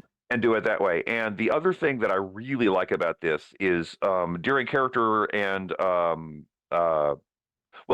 during character creation and then the world building thing, you've got collaborative world building and some collaborative character generation. You also choose what's called the Chosen, which is this really powerful magical person that helps you. Oh, And okay. the nature of that person helps color the basically the way that your company operates. Um, and it's something that, unfortunately, I haven't run it or played it yet either. Again, because of that time commitment. I've read it extensively. I have watched actual plays of it, and I really do want to play it. But it's one of the reasons I'm kind of throwing it out here. So Yeah. maybe during whatever game it is that people are playing over on your channel, they can also learn about this one. Ah, yes. Excellent. Well, yeah, I have been curious about it. I read the first Black Company book, but it was a while ago, so it's a little bit hazy. But I meant to get back to the series. But yeah, it is interesting, sort of. I do remember the bit about having someone there helping them magically, and just them basically getting thrown at things and not knowing what they're getting thrown at until later on they're like, this is bad. Yeah, and that's essentially the feeling of the game. And I don't want to give the idea that it's completely nihilistic, but it is a deadly setting. So, but I think they compensate for that by giving you multiple opportunities to bring in other characters in case one of the ones you're playing doesn't make it, and you can make that part of the story, like that sacrifice or that like that death in battle can mean something, because you've also got one of the senior officers that's called a lore keeper, and the lore keeper is the one that keeps track of keeps track of everything. They literally keep track of the history of your company, meaning like when you all get back to camp, if one of your characters has died, the lore keeper is likely to tell a story about that. And then you've got some role-playing moments that you can work with on that, but also some mechanical things that that follow from it. It's really well designed. I think that Forged in the Dark is an excellent system for this game, much like much like Blades in the Dark. I think that that system works really well with specific types of games, and this is definitely a really good interpretation of it. Cool. And yeah, I mean, this is a very thick book. It is for something that is a Forged in the Dark game. I mean, Forged in the Dark games aren't necessarily the thinnest of books, but no, this is like, you could hurt somebody with this if you're not careful. Yeah, you definitely can. It's kind of a doorstop. I am curious a little bit. Do you know a little bit about are you at liberty to speak a little bit about just why it takes a while to get through a campaign? It is specifically, because there are specific things you are trying to achieve. So you're playing a company that is trying to get essentially back to their base. And it all is building towards a final confrontation at the end. And it is set up so that you are able to build up your resources, or in some cases, end up kind of in a better or worse position, depending on sometimes how the dice rolls go, sometimes the decisions you make, different things like that. But it is very much about the journey from where you're starting to where you're ending up. And there are certain milestones that are built into it, and it branches a little bit. So you might not hit every one, but there are certain, but the path does kind of go into a certain tree, and the path is literal. You're following a map, so you're hitting different points. But you might bypass some of it, but all of it culminates to that final confrontation at the end. Okay, so it is a specific map they give you in the book. This is your... Which is why that book is so thick. Is it this That's one? the one. Yeah, that is in fact the one. And one see. of the reasons this book is so thick is so much of it is setting. And you have some leeway. Yeah, it's also, the art is gorgeous in that book. You have some leeway about how to interpret certain things.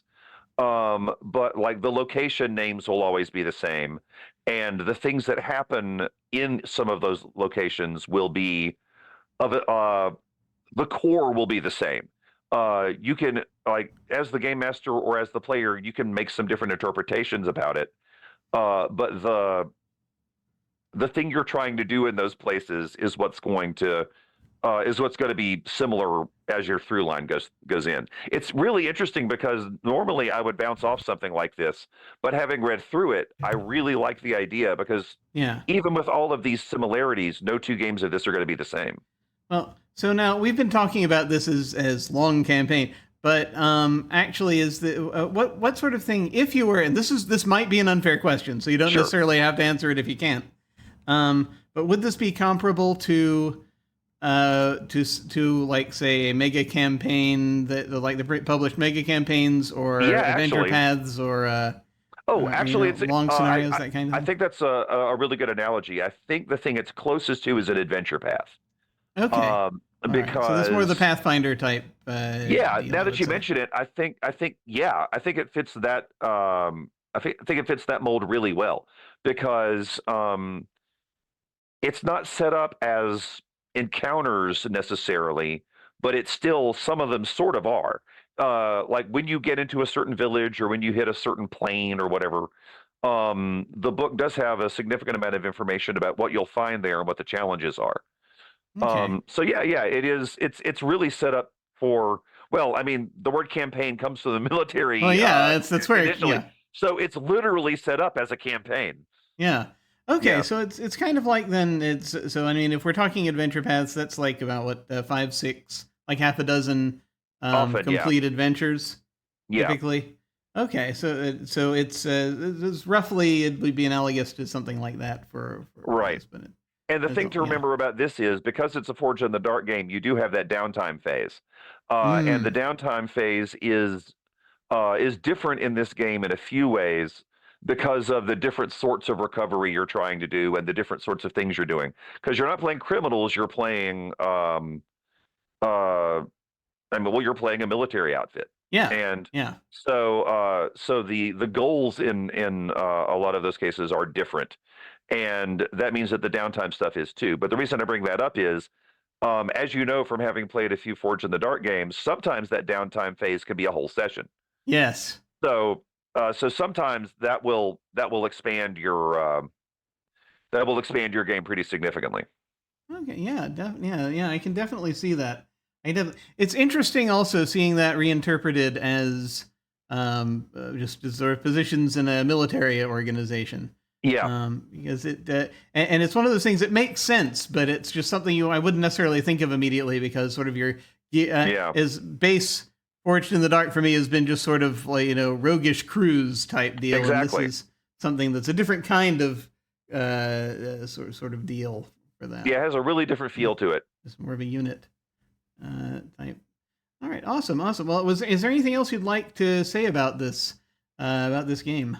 Not as such. It's still very much in print, so if you're interested, go find it.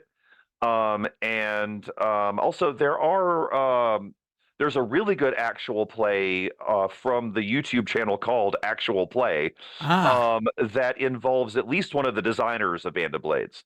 So if you're interested in how it works, go find that one. Nice. And it was that series on YouTube that got me interested in that's the reason I own the game, because it looks so cool.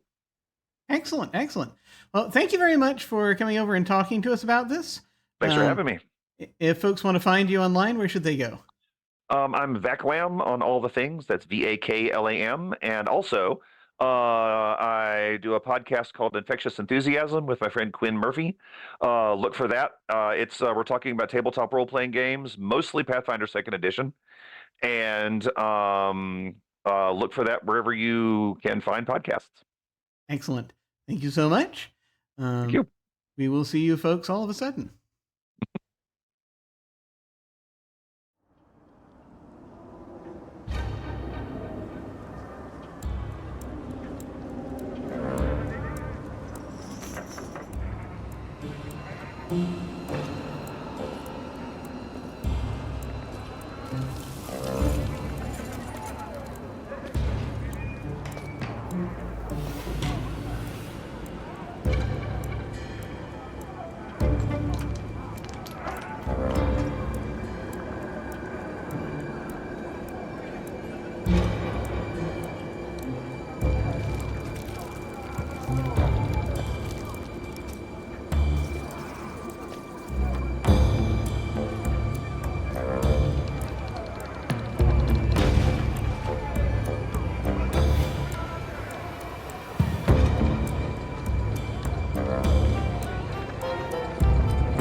We have returned. Hello, it's me again, and I think you were just watching me. Yes. So, all right. Good job, so, past selves. Yeah. Hey, nice work, past Jim and Brian.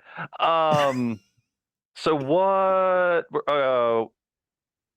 Okay, so the last thing we did. Oh, I think we were just about to check in on what exactly the professor's doing. Is that right? Yeah. Okay. Yep. And actually, we discovered over the break that Weaver might actually have some insight as to what I'm about to do. Also, if you want to do that here, or do you? All right, I have an idea, and we'll take a shot at it, and then you can contradict and change things as we go along. So I think from Weaver's conversation with the Dimmer sister, she was asking about attempted summons of the Shrouded Queen, mostly historical, but with kind of this edge always when you're talking to cultists of like, I think you're gonna try again sometime. So, like, generally asking, oh, when summonings have been attempted, how close did they get? Obviously it never really worked, but you must have gotten close at some point. Which was the most successful? And then obviously, so what happened? Why didn't it work? And generally, go ahead. The first answer that you get is that some of them have been successful, but didn't last long. And as far as why the other ones didn't work,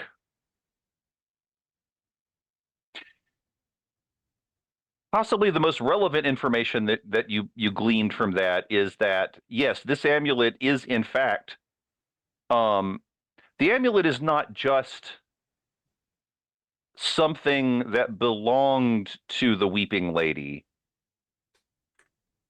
In a sense, while it's in this realm, it sort of is the Weeping Lady.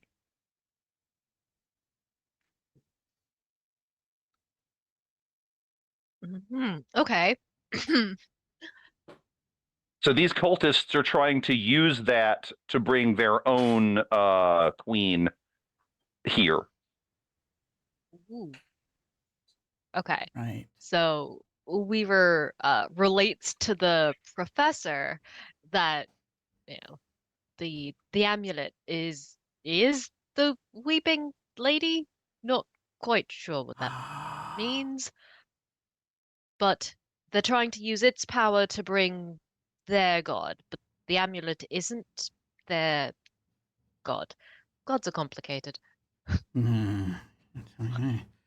All right. Yes. I think that's going to make this just a touch easier. Hopefully. Might want to step back in case what I'm about to do has feedback. That might be a problem. Backs up 10 feet. Yeah. And so I'm backing up. I mean, just emotionally. Yes. Yeah. I feel like I should just So here's the thing, that there are two things now involved here that to to my mind anyway, to Sharky's mind anyway, is that this is possibly now also a rescue mission, for one thing, and the other is that there's a potential ally here that we have not tried to engage yet. So,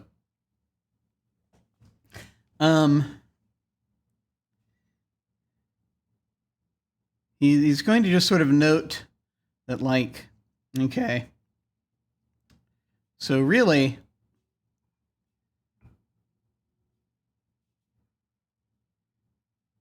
the problem, this very act, this thing they are trying to do, involves denying the existence of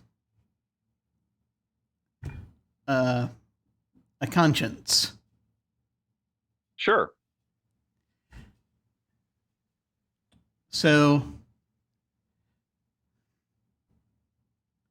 it's really just a question of so to invert this to invert this thing,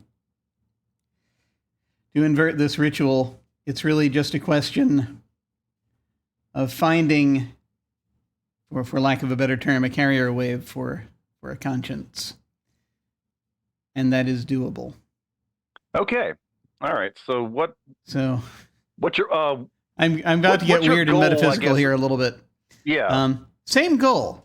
In Okay. that I'm trying to undo and possibly reverse this summoning. But it's there's a way to actually give them a choice. They have the choice that hopefully they will understand, that they can stop trying to fight the flow of this and stop doing the ritual, because if they continue doing the ritual, if I do this right, it's going to backfire on them. Okay. So I'm sorry, there are several pieces to this now. Got it. Yeah. All right, but So I see what your plan is. So yeah, what do you think the role for that is, though? So there's, in the book, Yeah. there is there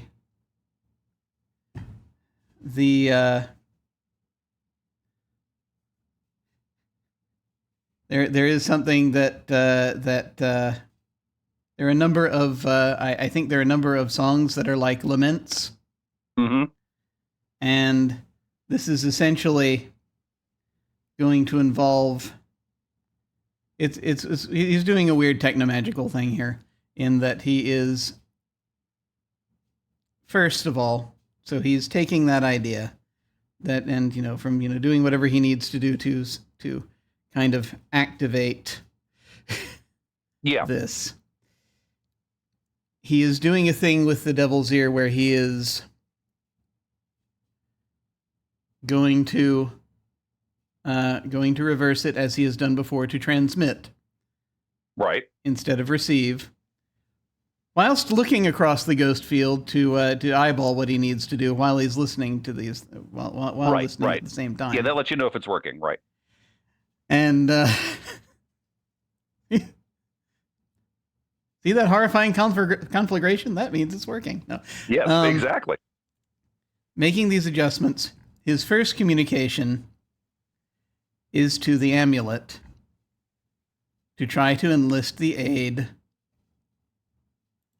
of the Weeping Lady. Okay. And essentially, he will begin, and this has to be all conveyed very quickly, and be a thing that can join in, so it's done kind of in song. Sure. So the professor is going to be kind of singing this, and it's kind of the mentor's lament. Nice. And what he is like expressing through this is his failure at being able to, his failure at saving his student. Nice. His failure at being able to, his failure to teach her, his failure to bring her to the place she needed to be, and her choice of the other path, his disappointment, his sadness, channeled into this sort of dirge that he is sending out through the Devil's Ear in an effort to set up this sort of counter chant. Yeah. And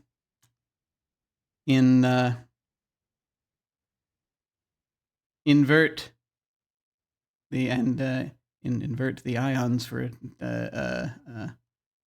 lack of a better term here. Going to reverse the polarity of the neutron flow. He is reversing the. Yes, he's doing a John Pertwee. He's reversing the polarity of the neutron flow, except he's doing it in an arcane fashion, semi-arcane fashion, and to basically, he's using this thing that she did not. He's using a principle that Melissa never grasped, always tried to work around, and that is the idea that if you invert the polarity of the ions, you move them, and you use like attracting like, things are going to flow in the direction that is easiest for them. And so he's basically helping to reinforce the type of flow that should be happening here. And if it happens too much, if they keep pouring power into it in that other room, they're going to get sucked up in it. That's what I'm trying to do.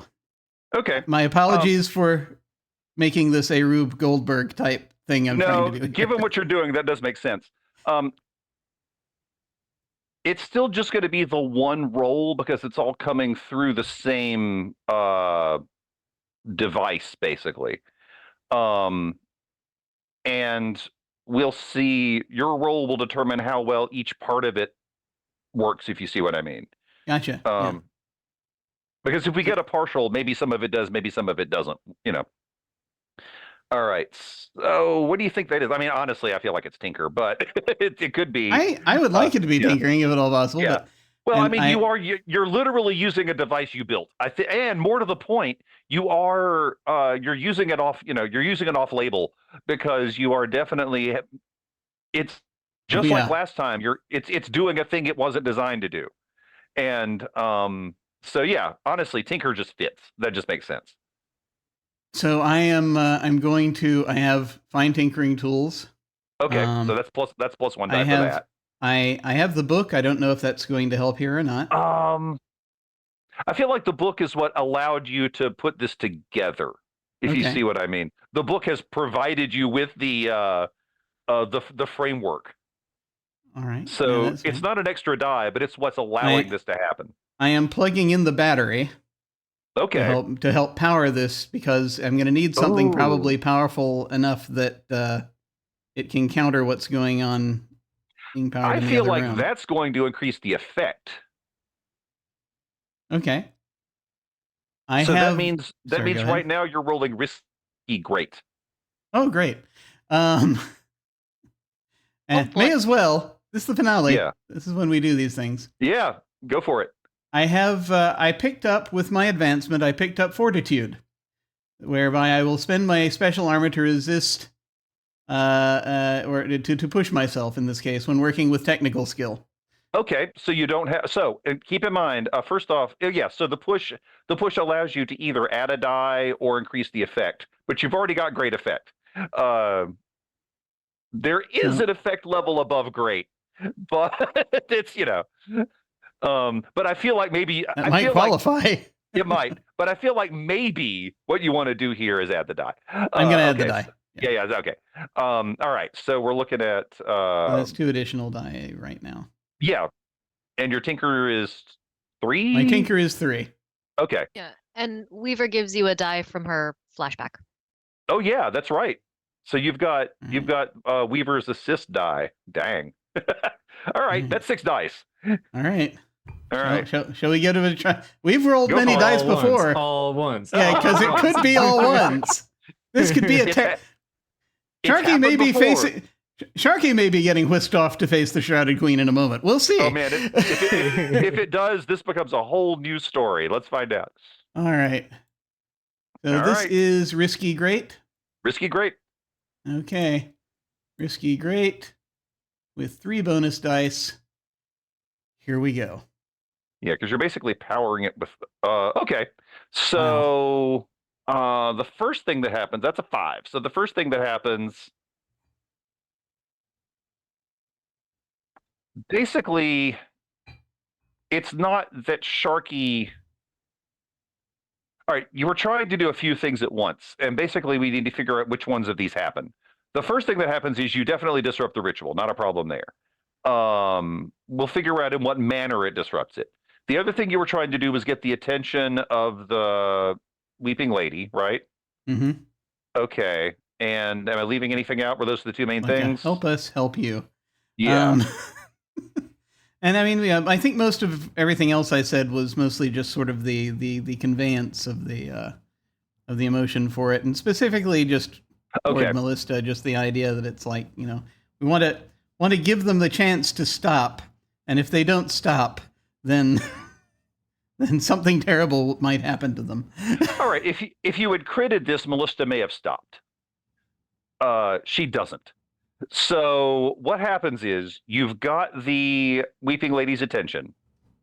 You can sense you and Grift specifically can sense the shift of energy in the room. That's what's happening.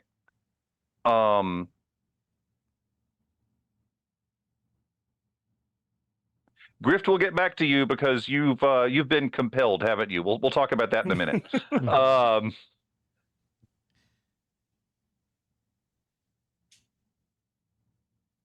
You're trying to reverse the ritual, which you have achieved.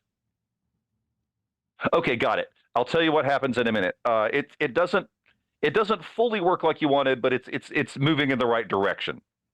Let me check in with Thistle, because Thistle, you know those whistles that the blue coats have? You hear a whole bunch of them outside. They are on the way. Fuck. Well, don't forget about your buddy Axel, though.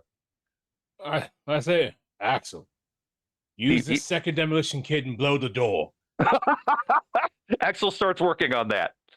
Yeah, I don't want these blue coats coming in here ruining our fun. Okay, Axel begins working on that. What are you doing in the meantime? Well, Thistle, as things as the tension starts to heighten because the blue coats are coming, and he kind of has this flashback to Weaver nearly getting hurt, and he's like, he goes and checks on Weaver. Now it's okay, someone's probably back there where the people were on fire. Yeah, she probably is. Yeah, still really bothered by the idea that she almost got hurt last time. All right, in that case, I'll get back to you in just a minute, by which I mean I'll get back to Weaver. But first, we really need to check in on Grift. So, hey, Grift, how's it going? What's happening? I am just sort of clutching my chest where the knife is in my breast pocket. Right. And I slowly pull it out of my pocket and just sort of clutch it in my hand and start walking towards the amulet. Okay. No longer hiding, really. I'm generally pretty dark and creepy, but you're just walking. Okay. I'm just walking towards it. So the other cultists probably can see me. Yeah. Okay. So as described earlier, the statue of the Queen's arms are outstretched, but they're starting to do this. Ooh. As if reaching for the shroud. Great. Oh boy. Oh boy. So Weaver, what does Thistle see when he checks in on you? Oh boy. Oh, I wanted to ask there were 2 cultists who were not silenced. Yes, they are still here. Are they still and walking in currently not on circles? fire. Sorry, go ahead. Sorry, were they still walking in circles? What happened to them? Yeah, they're still trying to do this thing. Uh, Theater kids, man. boy. Okay. I don't know if this is gonna work, but I'm taking inspiration from Grift. Weaver is going to pull out a vial of slumber essence Ah. and try and toss that at Ah. probably the AoE would be the cultist and maybe Grift if he's close enough. Not sure. Griff's not You- currently right by the. Griff's actually on the other side of the statue. But yeah, Okay. the two cultists are close enough to each other that you've got a shot at hitting both of them. Okay, yeah, I'm aiming at the cultists. then. Okay. Let's see if we can yeah, stop them I mean- going in circles. And yeah, what do you think the roll for that is? Can I get away with finesse? Yeah, if the oil was finesse, this is finesse. That makes sense. Okay. And more to the point, if the silence Yeah, potion the silence was yeah. finesse. Yeah, this is the same thing. Um.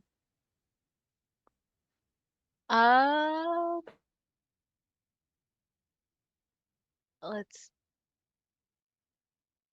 Okay. Is this a risky standard? Yeah, we're at risky standard on this one. Okay.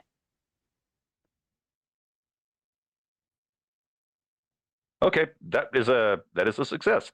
All right. So your goal was to put both of them to sleep, right? Yes. Okay, that works. They both fall over. Now let me think about this.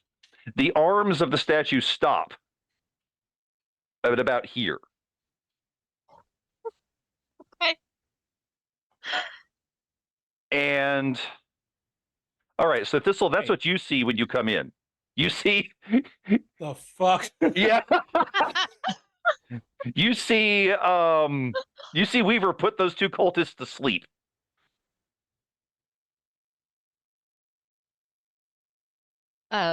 If so, Weaver turns and sees Thistle, and we'll ask. So, they're still alive. Would you mind? Just like, please make them not alive. For you, of course. Okay, so you're approaching to do that. I think it's time for the professor to make his roll. Okay. What am I doing? Oh, never mind. You already did. Yeah. What are you doing in response to what happened? That's what I meant to say. Sorry about that. Oh. Well, the ritual has stopped. And the people who were doing it are now in chaos in like the front room, running around burning. So it looks like opposition we're currently There is currently no opposition in this room that's awake, unless you count the goddess they were trying to bring over. But she's not here yet. We might need Knows to. that Yet. there are cops Yeah. on the way, so we might need a quick escape. That's a fair point. Fair. Hang on, All right. back to Grift real quick. Grift, what? Well, actually, what were you Yoink. doing? Were you moving towards the cultists that are now asleep, or what were you doing? I mean, I feel like I was compelled by the amulet, so Yeah. I'm pulling that off of the Okay. statue. Yeah, you've got it.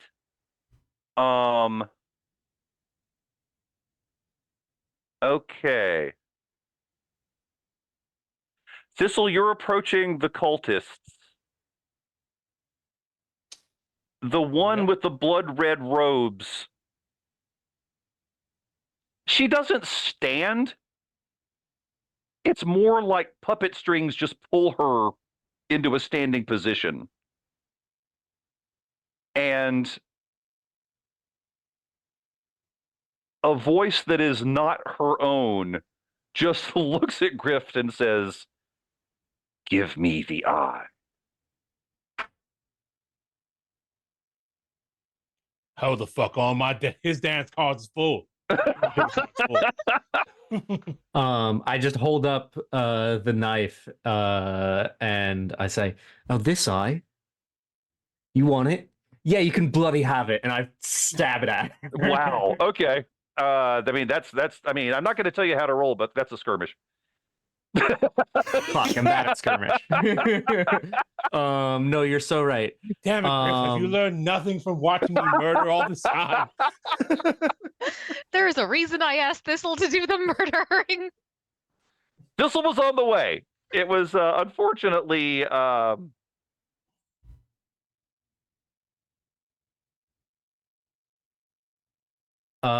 Yeah. How's my position and effect here?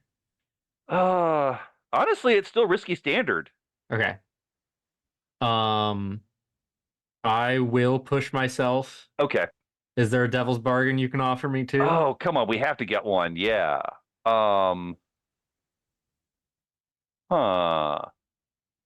You could be attuned to the amulet too. Fuck. How many attunement slots do you have in this game? Well, I mean, Oh, fuck. you usually get 3 in 5e, so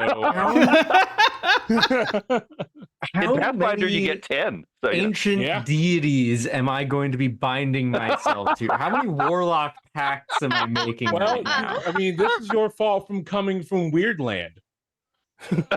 Okay, so you started off as a rogue, but you've multi-classed into warlock. You're in a warlock now. That's good. That's nice. Yeah, fuck. I mean, All right. yeah, the amulet's fucking mine now, all right? Okay. I think so. Man, we've got both of the enemies are now have hooks in you. Both of the Great. two enemy Great. deities. That's a bad Okay. roll. It's not Oh, a good wow. roll. Okay. All right. Let me think about this. First off, you totally stab her. No problem there. This is a failure. It is. But no, you stab her. Oh, no. Unfortunately, it doesn't have the effect that it usually does when someone gets stabbed. Right, because that's a meat puppet. That's not, yeah. Yeah. All right, I'm trying to figure out how to describe this.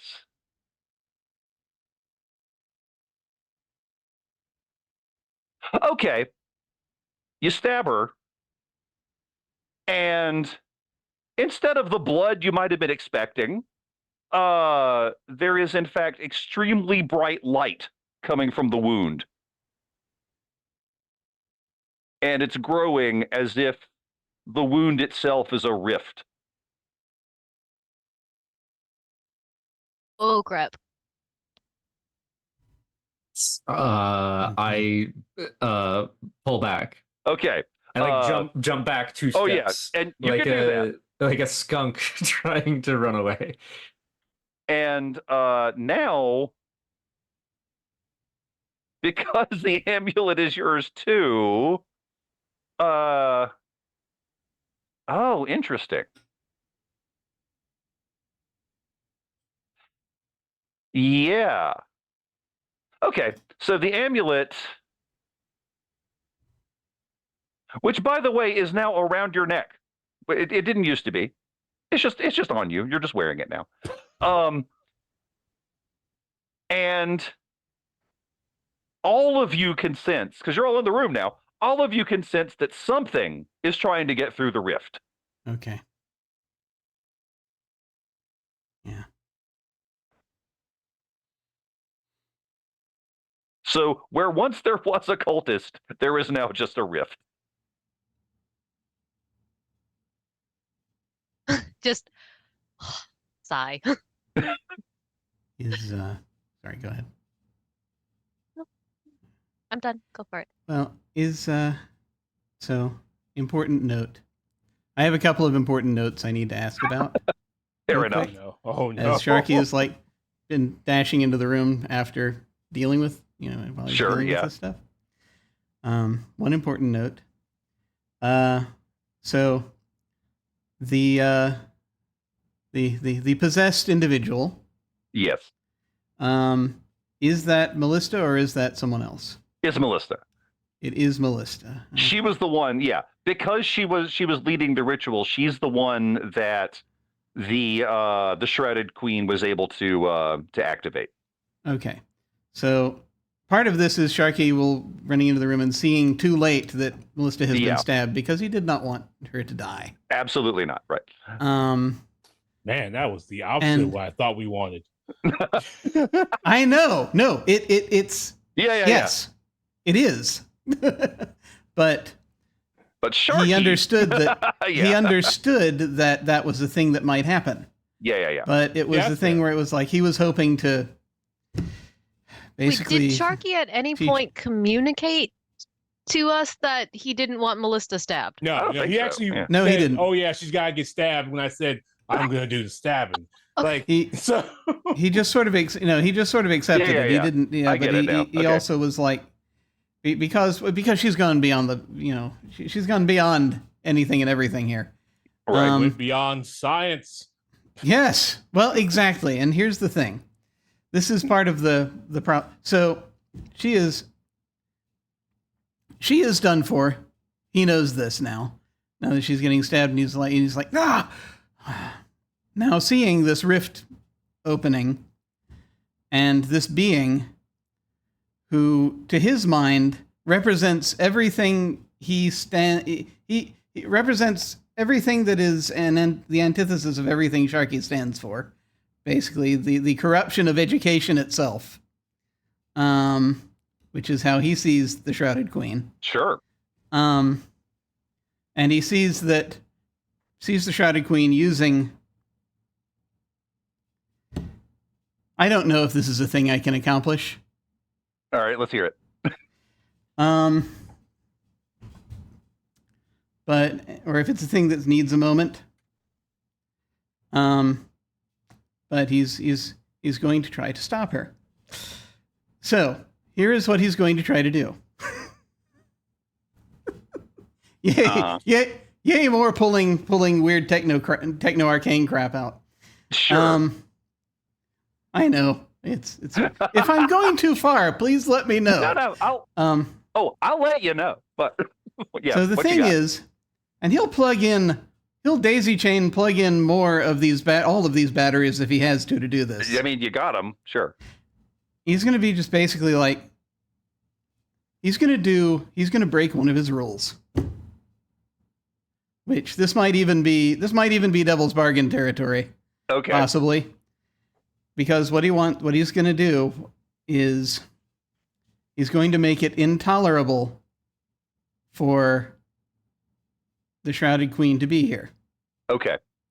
Using this again, continuing sort of with once he's got the resonance of the counter dirge, it's kind of one of those things that with the Devil's Ear he is almost like one of those DJ things where you just loop the thing. I think at this point. I gotcha. Yeah.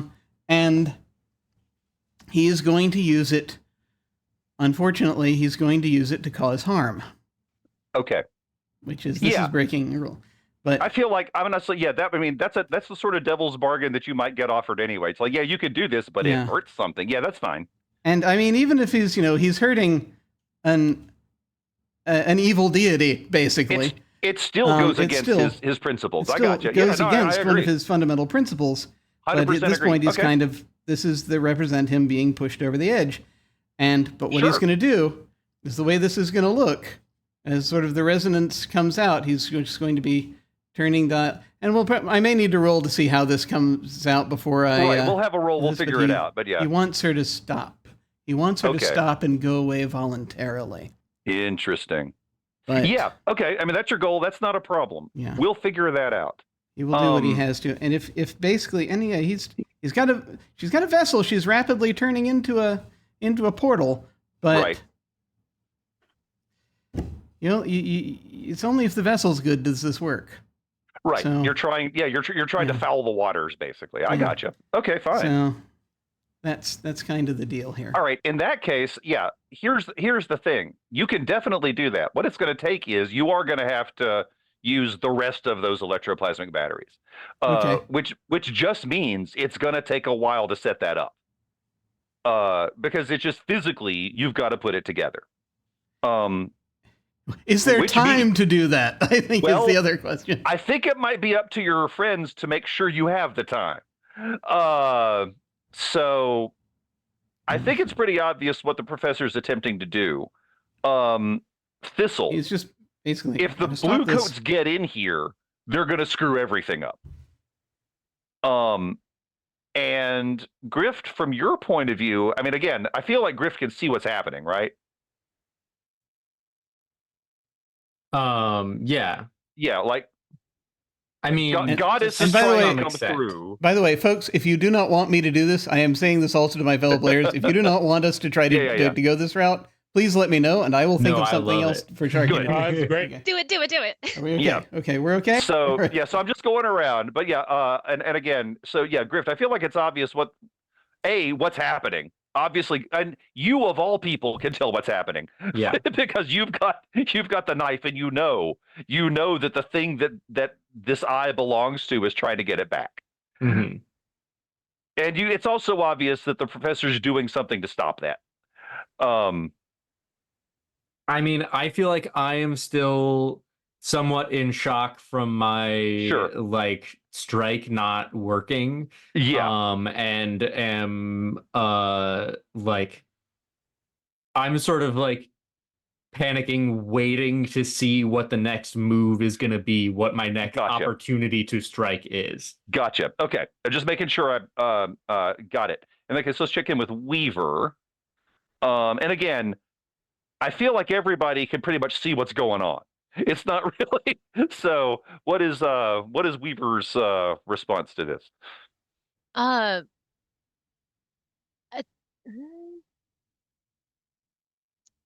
Weaver's gonna try and put herself in a good position to assist the professor. Sure. If there's Okay. anything she can do for like there's that room full of arcane Oh, holy implements and crap! all You're the absolutely ritual right. stuff. Yeah. No, you're totally right.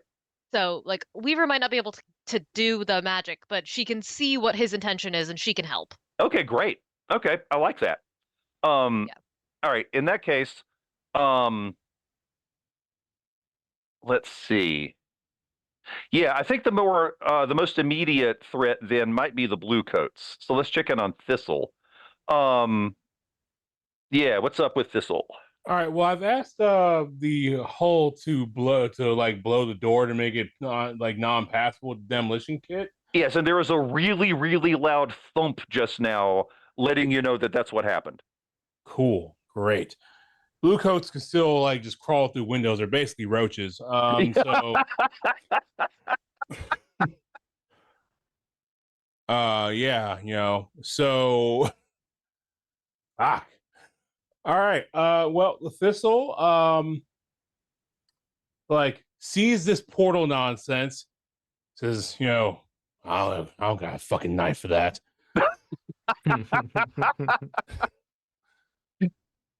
Turns around, looks at Weaver, makes sure Weaver's okay. It's almost like a double checking, make just I'm fine. I'm fine. I gotta go to roach duty. And Thank you. I appreciate it. and let's see here, since I've came in heavy. Oh, you did.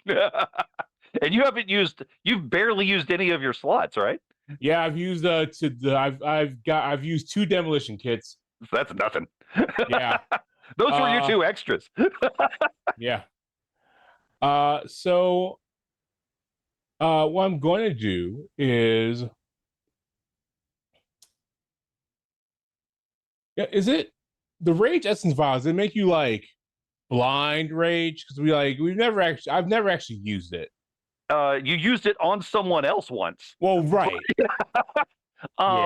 And it made them attack their allies. It totally did. Yeah. So it made me see, he looks at that has a freak out and puts it down. And then he just pulls out his manacle and chains a cop. Okay. There's a bunch of them. Now there's a lot of them outside, but not all of them can get in because you've definitely you've limited the number of entries to this room. Yeah. Actually, I'd like to catch one and use it as a hostage. Okay. What's your goal here? my goal is to like manacle him to the window, so they actually would have to go through him to get inside. Sure. All right. Make a roll for that. Yeah. So like, just grab a cop like you. Yeah. All right. Go for it. All right, gonna go roll this. There we go. And if you want to do anything to add dice to that, feel free. Although I think your skirmish is really high, isn't it? Yeah, so, my skirmish is a 4. yeah. So if that's what you're rolling, you're fine. Risky. Yeah, we're at risky standard. This is definitely not desperate. You've got you are not right now in a desperate situation. Okay, so that is partial, which means let's think about this. No problem. You do it. You just take 1 harm. Sure. He fights back surprisingly effectively, but you end up with the upper hand, and you end up getting him where you want him. Okay. That just makes sense. All right, so we'll get back to you because that'll hold the cops back for a little while. Yeah. He go ahead. Kinda says, like, you keep fighting, I'm gonna fucking fry you. That convinces the one that you've got chained up in the window now. And yeah, the problem now is that the bluecoats outside are either going to have to find another way in or figure out a way to fight past their friend. So right now you've bought time is what you've done. Yeah. So you're good on that one. All right. So I think we're back to the professor. Unless Grift has anything. Grift, are you still just observing? And yeah, also I'm just waiting. If I just want to make sure I don't skip me, I will past you. attack back, but I am, yeah. Good. I just want to make sure I didn't skip you when you had a thing. Okay, in that Nope. case, we're talking to the professor. All right. So, professor, do your thing for that. You've got another assist from, and we can discuss exactly what that looks like. Okay. Yeah. So, what exactly? Well, what does it look like? What is the setup? What does the thing you're doing look like specifically?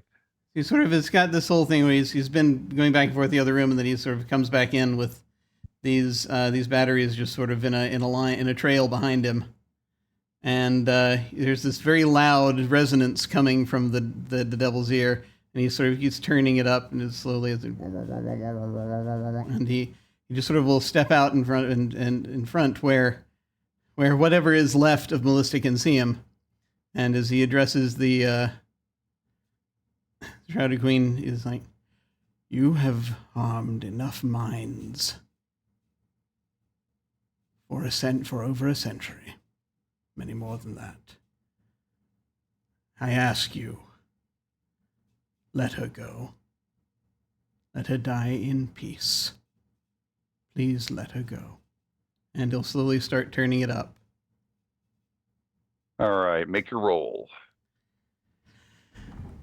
All right. So let's see. You've got you do have the devil's bargain because you're causing harm. You've got another one from the Yes. assist. You've got 3 naturally, right? Mm-hmm. So that's 5. Anything else? 5. Find tinkering tools. Oh, honestly, sure. That's another one. That is. Oh, and you could also.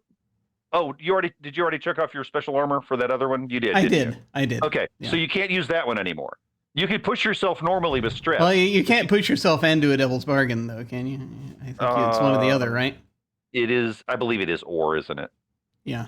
It is or. You're absolutely right. Thank you. All right. So in that case, that may be it. Okay.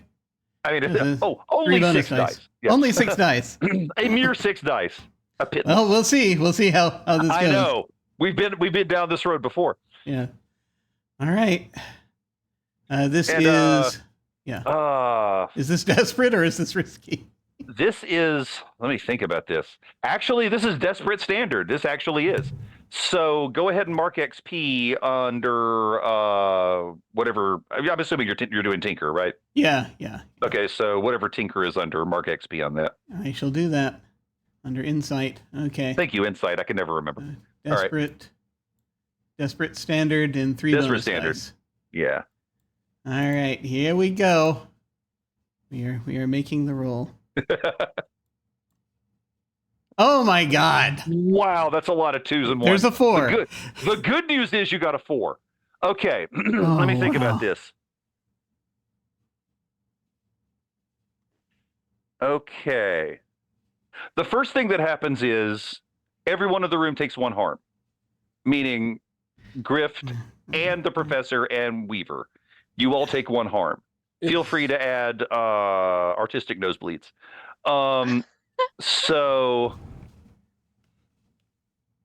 should have had us. Should have. yeah, had just everyone put because their- of the resonance, Yeah. it's literally just the physical resonance in here Yeah. has caused everyone harm.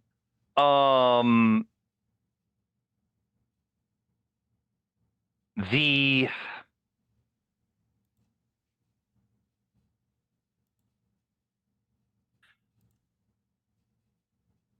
you achieved what you were trying to do for sure, meaning you have made this area inhospitable to. Oh, okay. How about this? You've made the area inhospitable to the goddess trying to get through, but you've also made it inhospitable to anything else remotely occult related. You have created a magic dead zone. Okay. Yeah. So Oh. I think as the effect is going off, and he just is turning it up and I'm sorry, before I describe That's it. anything else. Yeah, yeah. Okay. No, that's As it. he's, That's it. As he's turning it up and things, and he's starting to, it's like he's starting to. Just maybe there's blood coming out of his one of his ears or something like that. Yeah, maybe. And Yeah, as he's I like doing that. this, and he's just sort of standing there, and he's just hoping folks are getting out of the room. He's going to stay there, just locking eyes with Melista or what's left of Melista, and he'll just say across this, and he knows that under ordinary circumstances he couldn't be heard, but he says probably even across the ghost field as this is going on, Yeah. with some pity. Now, Melista, are you paying attention? This is how ion inversion works. And Nice. as he cannot help himself, he will teach her with his last breath. So what it looks with her like last is breath. so what it looks like is that the portal closes, but what's really happening is the Shrouded Queen is closing the portal in order to keep what's in here from getting to her. So yeah, Weaver, you just take the harm, but that's it. Grift, how does this manifest to you? I don't know. It's your choice. Can't be good. No. What do you think? It again, totally up to you. But I mean, I think part of it is that I am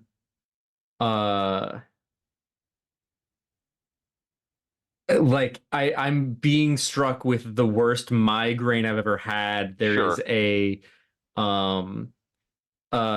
this resonance is filling my ears and polluting my mind. And I can't think straight. right. I am disoriented, and the only thing that I can still think about is these items that are a part of me, and that I don't know exactly what their desires are. And 2, my own desire for vengeance shared with Connie's. Sure. Gotcha. Yeah, all of that makes sense. Yeah, whatever you think Grift would do in the face of that is exactly what happens. There is no I mean, I'll I get- guess so. Go ahead. What happens in front of me? What do I see happening? the cultist in the red robe literally is gone now. There is still the unconscious cultist that was beside her. And then other than that,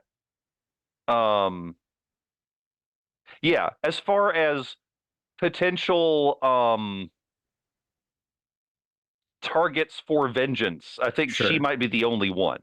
So I think first what happens is as Melissa is like imploding or Yeah. whatever, being pulled inwards into another dimension, I lunge towards her Okay. right as she is disappearing. Right. Okay. I make contact with nothing. I swing through her and like am just sort of taken aback for a second by her disappearance. And then I turn towards the one on the ground and just tackle her, and I put my blade up against her throat, or their throat. I don't know the gender of this cultist. And I just hold it there Okay. very firmly for a moment. And I'm panting. I like there's a part of me that wants to do this right now. There's a part of me that wants to resist. Um, but I'm just panting, holding a blade to their throat, Okay. and uh just staring daggers at them. All right. I'll get back to the other two of you in the room in a minute to see how you react to this. But first, Thistle. Axel powers down.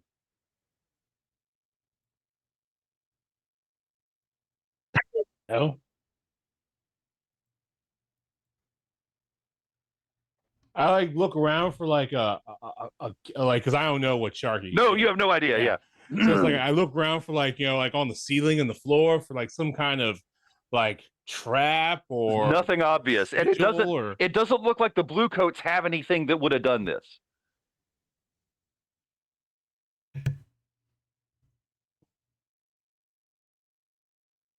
I just kind of shout back, "Hey, Axel's down."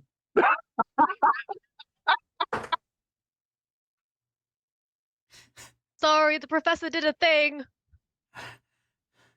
Oh, no. And the blue coats are on the verge of finding a new way in. They're just kind of knocking over another part of the wall. It's going to take them a bit, though.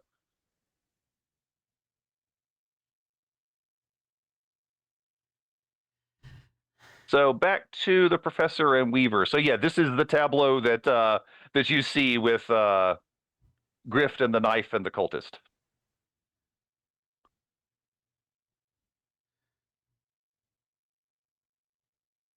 I had a terrible idea. If I had $1 for every time one of you has said this, I would.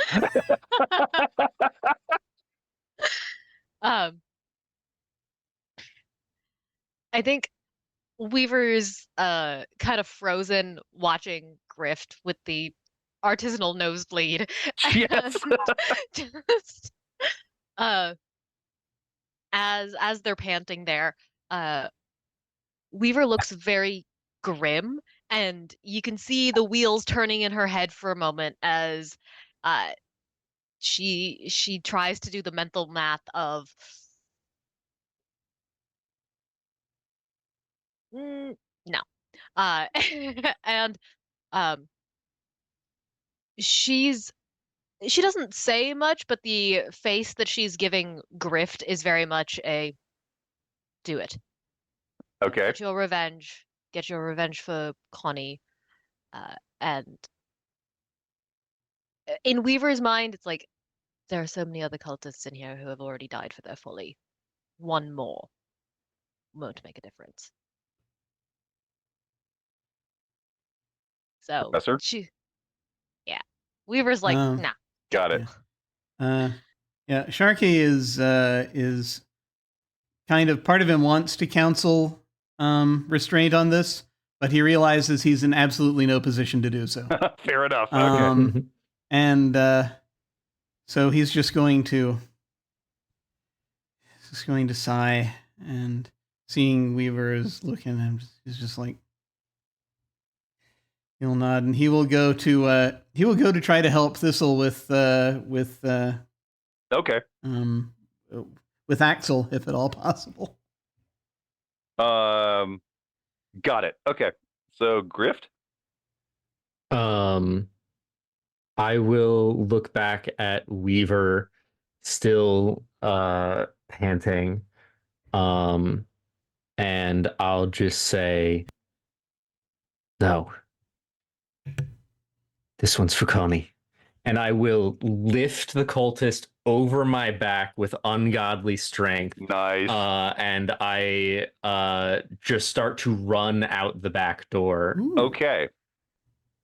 And I'm going to use Devil's Footsteps to push myself. That's what I figured. Yeah, I figured that's where you were going with that. Nice. Yeah. Okay. Oh. So that's happening. Yeah. Let's get over to the front room real quick. So Professor, Axel is I won't say Axel is irreparable. Axel is irreparable as long as he's in this building. Yeah. So you can't do anything for Axel right now. However, the blue coats are almost in. Right. Sharky is not a strong person, physically strong person. We have established this. However, he can make it easier for if he's going to kind of look to Thistle, just sort of look to sort of see if Thistle wants to carry some Axel or not. And if Thistle doesn't want to do it, he's not going to. Sharky will not insist, because it's like, worst comes to worst, we can always come back for it. Sure. For them. We can actually come back for Axel, because Sharky doubts anyone else is going to be able to do anything with them. That's fair. Yeah, I mean, if asked, Thistle will pick Axel up. I mean, no promises about what I do or how much weapon I use Axel That's as. fair. Like, that's just that's like part of the deal. Like, my hands are on it, it could become a weapon. So Fair point. yeah, I think what Sharky will do then is by way of helping in some tiny way. I'm trying to think of anything that would be useful here, because he could try to very quickly take off a piece or something to make it slightly less heavy for Thistle to carry. Although, I mean, that's not really going to be a concern, I expect. Yes. Because it's Thistle. Once Thistle uses that special ability, it doesn't matter. Yeah. Yeah. So it's really just it's only if Sharky needs to grab something or operate something or do something. Okay. Or if there's something in this room that perhaps will help, he'll pick that up. Okay, so the real question is, what are you trying to do? Are you trying to get away? And if so, which direction are you trying to get away in? You know what? Wouldn't this be an excellent time for us to use those secret tunnels that we've had in our pocket since the beginning of the campaign? It sure would, actually. I forgot about those. You could totally do that. Just to suggest, if we want to get away, that's you have the enmity of a very powerful organization. You might as well use it. Yeah, secret tunnel. Yeah. Speedy beat me to it. I'm like, secret tunnel. That was the best episode of a very good show. Maybe the second best. Anyway. All right. So I'll get back to you guys. Let me check in with Weaver. So Griff has legged it, holding the cultist. What are you doing? Oh boy, I want to follow Grift. I don't know if I can catch them, but Grift is extraordinarily fast. You could conceivably keep Grift in sight, but you will not catch up with Grift. Okay. But I know where Grift is going. Grift is going to meet Connie, and Connie stays stationary. So Connie is going there. That's a fair point. Connie is usually in the same area. Okay, so you two are heading there. So I'll get back to you. Let me see. So ultimately, then Thistle and Sharky, what is your goal? What are you trying to do? How do you want to end this?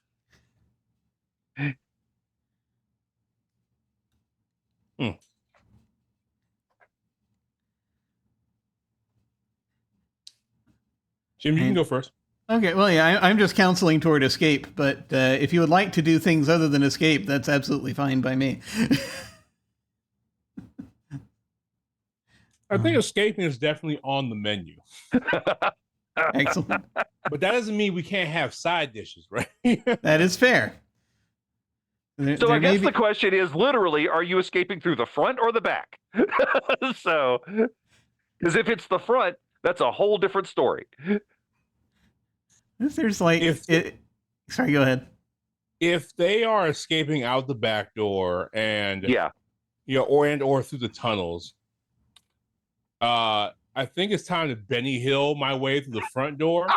With a body. With a big robot. Sure. Yeah. Yeah. Because to draw off the blue coats, because I like superhuman my way down the street holding a robot. All right, so I assume you're using do the superhuman thing. So that buys you a lot of free actions is really what it does. Although the main thing is picking up the heavy thing and running with it. So we got that covered. Yeah, so the hull is definitely made of like what, rock, metal. It's metal. Yeah, I always feel like it's brass. Just like a lot of metal. Yeah. Yeah. So so first thing Thistle does is he he shoulder tackles the door with the robot as a bracing. Sure. Just like, the cops trying to get to the door. Not the door, the window. Actually, the window. I'll barrel past this cop. Yeah. That I tied there. Right, and just knock them aside. Yeah. And try to Heisman my way through the blue coats. Okay, got it. As I serpentine down the street. You're like the most violent fireman. Okay. Yeah. All right. So I believe the professor has something. Yes. I might be able to help. Okay. With that, if we're just basically legging it, if like say Thistle is the wedge and I'm running behind the wedge, then there's the possibility. I have never used this before, but I have the space for it thanks to our thief rigging. Sure. I can have a bandolier of chemicals. Absolutely. Chemicals. And so I was thinking about some kind of either flash or smoke grenade. Oh wow. There are smoke bombs in here, so that's a possibility. Okay. Given what the two of you here's the thing. Given what the two of you are expending to make this happen, this isn't going to require a roll. Because, you're using the special ability, you're using the gear.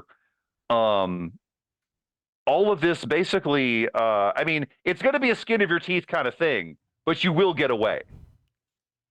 Because first off, Thistle just punches a hole right through the blue coats that are out there. And then their attempts to follow you are stymied by the fact that they now cannot see. You've ninja bombed them, and you just run. So actually, the four of you in two different directions have managed to get away from this, and you have Axel with you. So I know where Grift and Weaver are going. Thistle and Professor, where are you going? And ultimately, all of you can move through the tunnels, by the way, in order to be sure that you evade any sort of pursuit. But where do you end up? I am running towards Connie. Right. I know where, and we'll get to you, and I think Weaver, you are also heading in that direction, right? So I'll get to you guys in just a minute. And then should I talk to Weaver and Grift first and then get back to you guys? Or sure. do you know where you're heading? I'm heading away. Generally away. Generally away from blue coats. You know, the opposite direction of the cops. I gotcha. Yeah. Okay. So I figure it's like either we're heading back toward one of the hideouts, Okay. or we're heading toward an ironically amusing place.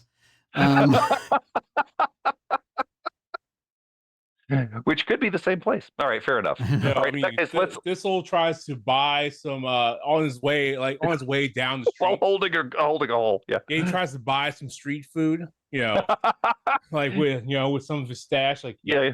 Get a kebab. Or Yep. we? Well, okay. What if like we pop up like underneath, like just like underneath a restaurant in White Crown? yes. I like it. And we cut back, and you're eating It's a just really like- fancy shawarma. And we're Yeah. it's like, see, this is why we needed to bring the ties this time. That was it. Okay, that's good. Yeah. And then, Axel is standing outside by the door. That's good. All right. In that case, Grift, you obviously reach Connie first. And you spot her, in her usual area. I approach, starting to pant heavily as like the adrenaline from carrying this person and running all this way starts wearing off. And do that to you. I just kind of let the cultist flop onto the ground.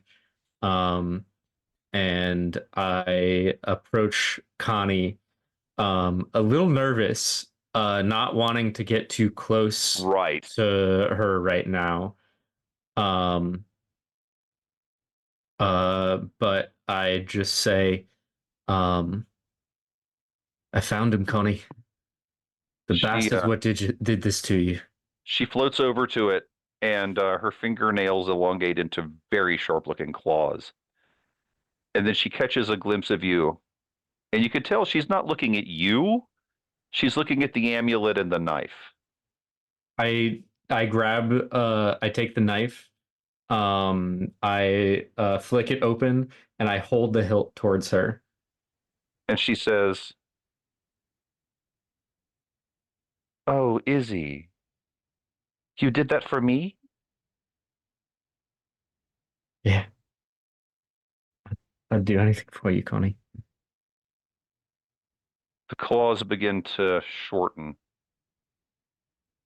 They're still sharp. Maybe there's hope for me then. Tell me about these ghosts you were talking about.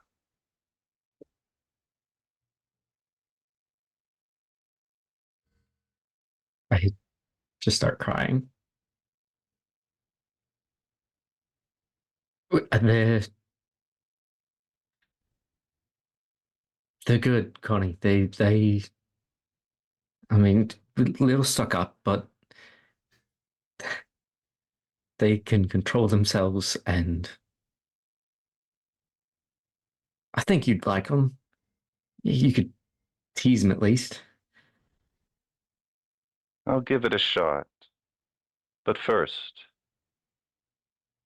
are you all right? I am if you are. We'll figure it out together. But first, she closes her eyes, and when she opens them, a sound that is exactly like a blue coat whistle emits from her lips. We'd better go. They'll be here soon. Fuck, you never taught me how to do that one. I got better at it after I died. Come, I'll try to teach you. We walk And- off into the moonset.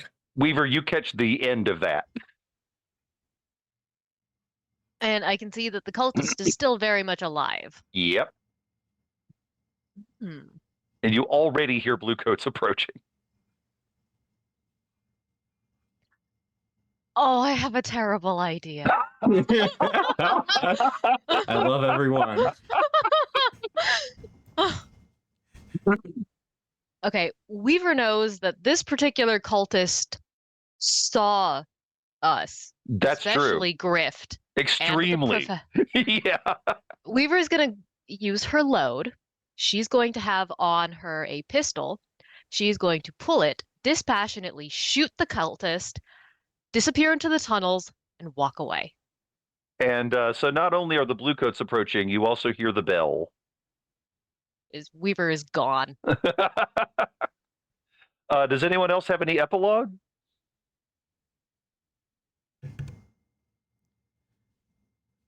To like the entirety of the narration of everything, or to this job?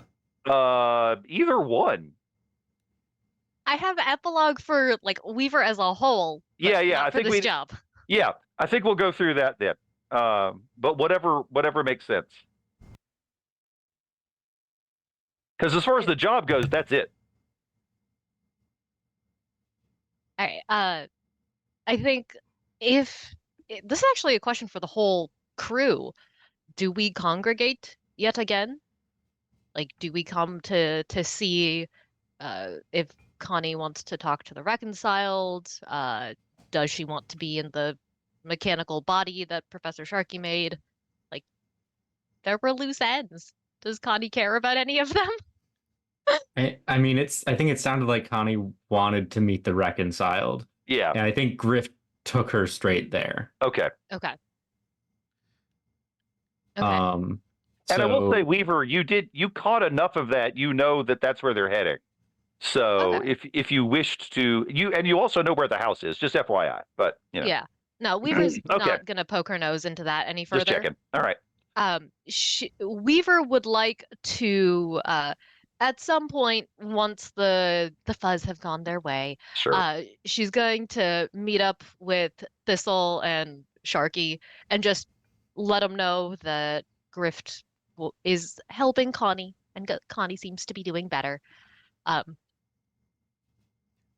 She's gonna like brush down her hoop skirt, says, I need a costume change, and I think we've all earned a glass of wine. Yeah, that's what happens. I think that we're going to produce a bottle of wine from the restaurant we raided. Oh, definitely. Nice.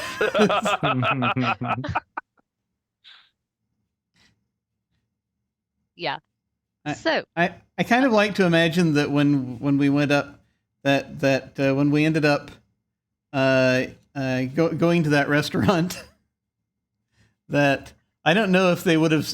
I don't know if it's one of those things where they would have served us or not, but I feel like it's a thing where Axel scared people out, and we just away, and we just sort of just very, very calmly, we took what was available and sat there and ate. Yeah.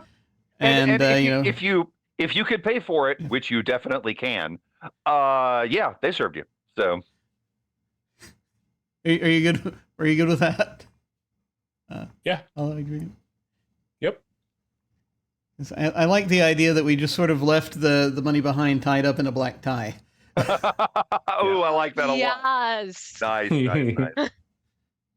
Yeah, when the fucking military of White Crown arrives to arrest you, you are gone, and there's just a bunch of money. That is excellent. Oh, I had an idea. So, Weaver's epilogue outfit is she's going to essentially wear what Jim's wearing, but like cut to her frame. So It's just like the white shirt, the blazer, and the black tie. And just like Tessa Thompson tailored, just completely, yeah, but like actually tailored. Yeah. And I feel like, if the professor wants to hang around and Weaver reconvenes with Thistle, I think the three of them are going to indulge. We got away with it. Very nice. And I will say, if we were going to continue playing, I would, and I may go ahead and do it anyway, just so we can see where we end up. you are definitely significantly more liked by the citizenry of Night Market. I'm not sure if this is enough to bump the hive up one, but it might be. But you've definitely picked up a -1 with the blue coats. So we're Dope. on that one for sure. Yeah. Yeah. What a shock. Oh, yeah. So I may go ahead and update those anyway. Just because I'm a completist. But unless anyone has anything else, yeah, I am going to bump up the hive one. So you're at 2 with the hive. I did You have a are at question. +2 with the citizens of Night Market. I will add.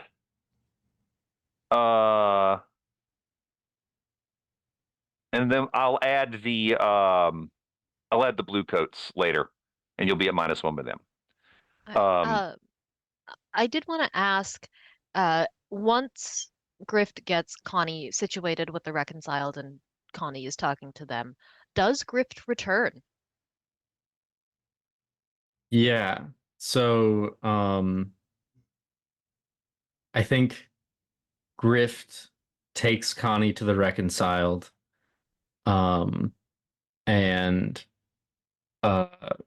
from the conversations, we know that in order to become a reconciled, there is a ritual that involves one of these artifacts that is necessary. And Grift, though it is painful at a like almost soul-rending level to do so, gives up the knife, the eye, to Connie, to help to stabilize her.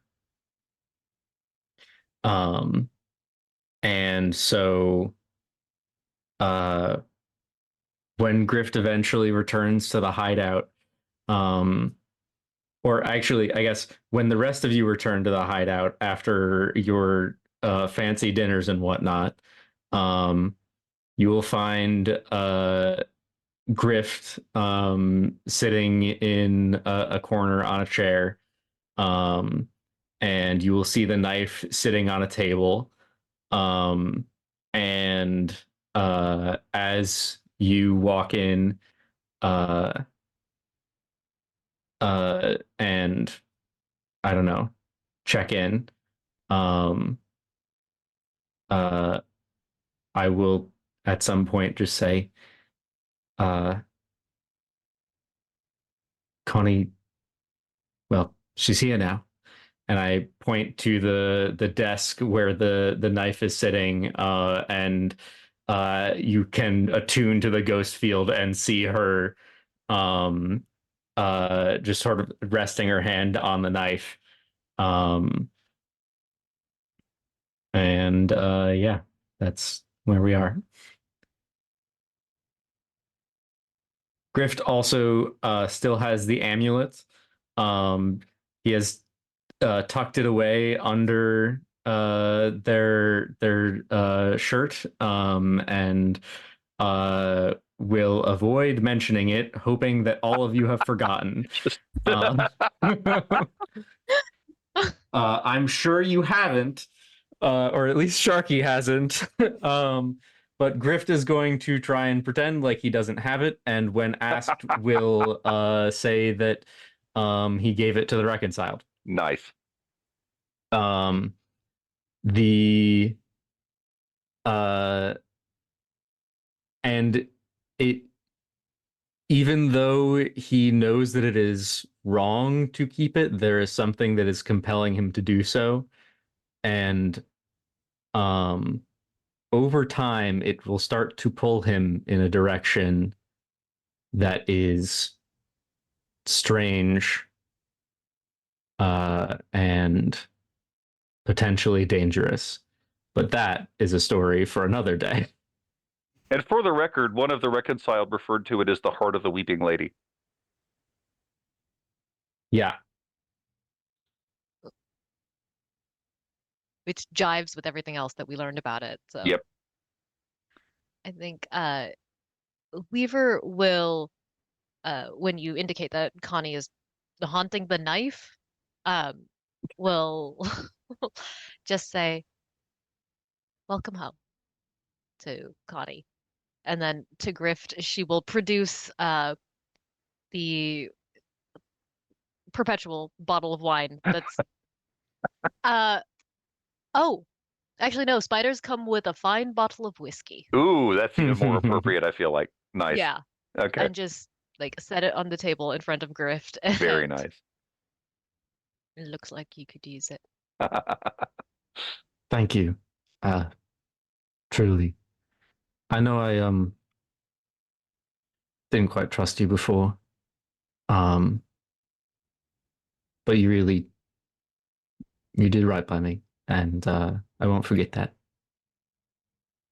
Weaver nods, and she just smiles and says, "You came back. You didn't have to." So Yeah, well, money's good. tax fraud pays, and I think they banter. Nice. Yeah. And I think that at some point, just during the whole thing, and it's a very small thing, but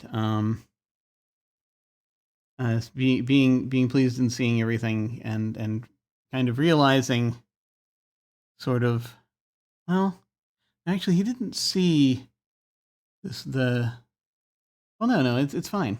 I think he's sort of hearing what kind of had sort of went on from maybe later hearing from Connie what sort of happened. Sharky will just sort of express how incredibly proud he is of Grift, and just that, and he understands, just offers, if you ever need, and if you ever need an ear to sort of sort things out, like I said, my judgment isn't Like always the devil's straight, one, but, or yeah, well, that as well. Thank you, Professor. And I give him a big hug and cry in his shoulder a little bit. Yeah, he will do the same. Quite honestly. And he also basically is, he's very basically, he's just incredibly happy to be with these people. And so, it's just will continue to do so. I do have a thing, but it actually, the nature of it is slightly affected by whether or not Connie wants the Haven suit or not. And it can be either one. Yeah, but I just need to know. Connie is definitely interested, but she tells you that she is not currently ready. It definitely won't accept her. Okay. But now she knows. Now she knows it. More to the point, now she knows why.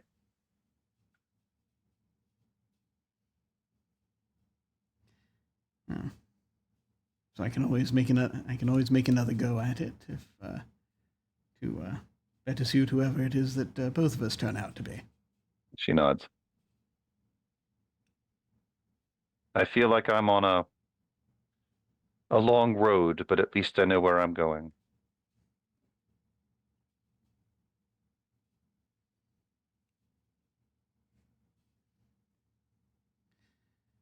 This is the part where I try to steal your wallet, but I can't touch it. Oh, I already did. I toss it back to Sharky. Nice. Still got it. You say you can't touch it. Yeah. Thistle just kind of looks around and just kind of mutters under his breath, "I really thought I was going to have to kill that kid when he came back with all that anger in his eyes."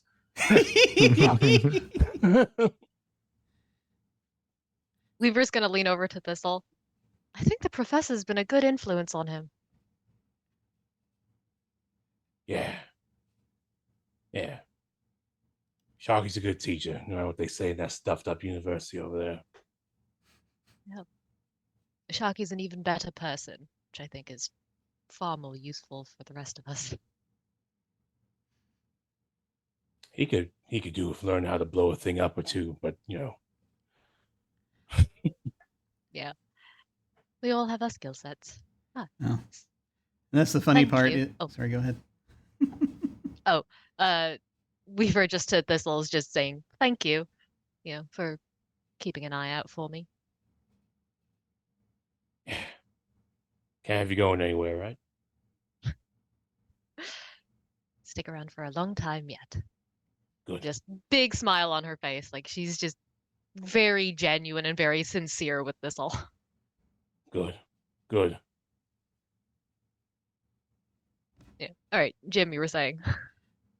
There is a thing where he will eventually, he will at some point approach Thistle, because having realized certain things, it's like, would you like to help me with a little bit of certain instructions for some of these folk, as we're trying to. There are a few lessons that I'm going to be teaching that will involve blowing things up, and I'm a little bit rusty. Oh yeah. I remember my first bomb.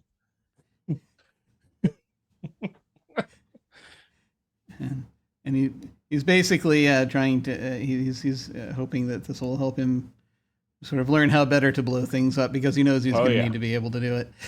Oh yeah, I will give you and or your students Rec 101.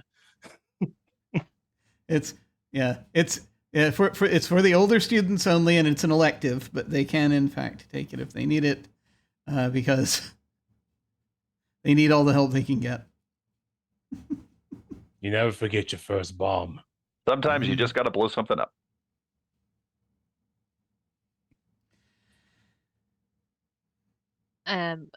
If I can, sorry. Weaver wanted one word with Sharky, and she's just going to say, kind of offhandedly, at some point, "You are a good man. I knew that, but I don't think I quite believed it until I saw it. You had every opportunity to be so much worse. And despite it all, you chose to be a good man. I admire you. You're far better than I could ever be." And Sharky will say, No. I appreciate it. I appreciate very much your sentiment, but you have the potential to be far better than I. Weaver's just like, "Have you seen what we do?" You have better judgment than anyone that I have met.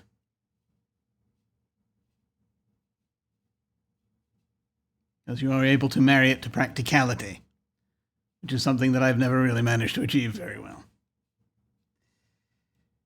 Well, Professor, let's make a deal. I believe you can teach me to be better than I am, and perhaps I can teach you to be a little bit more practical.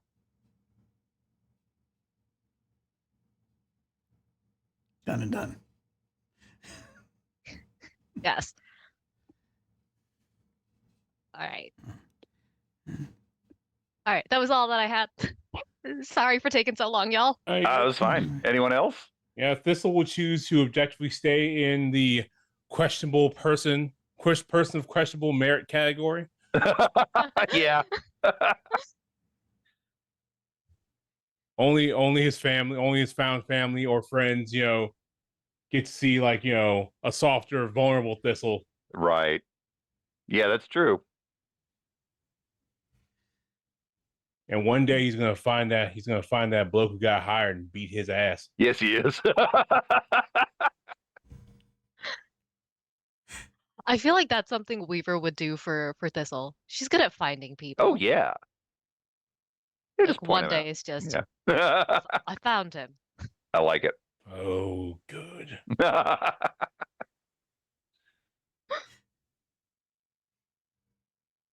Hmm. I have, so I do have a minor thing. I think that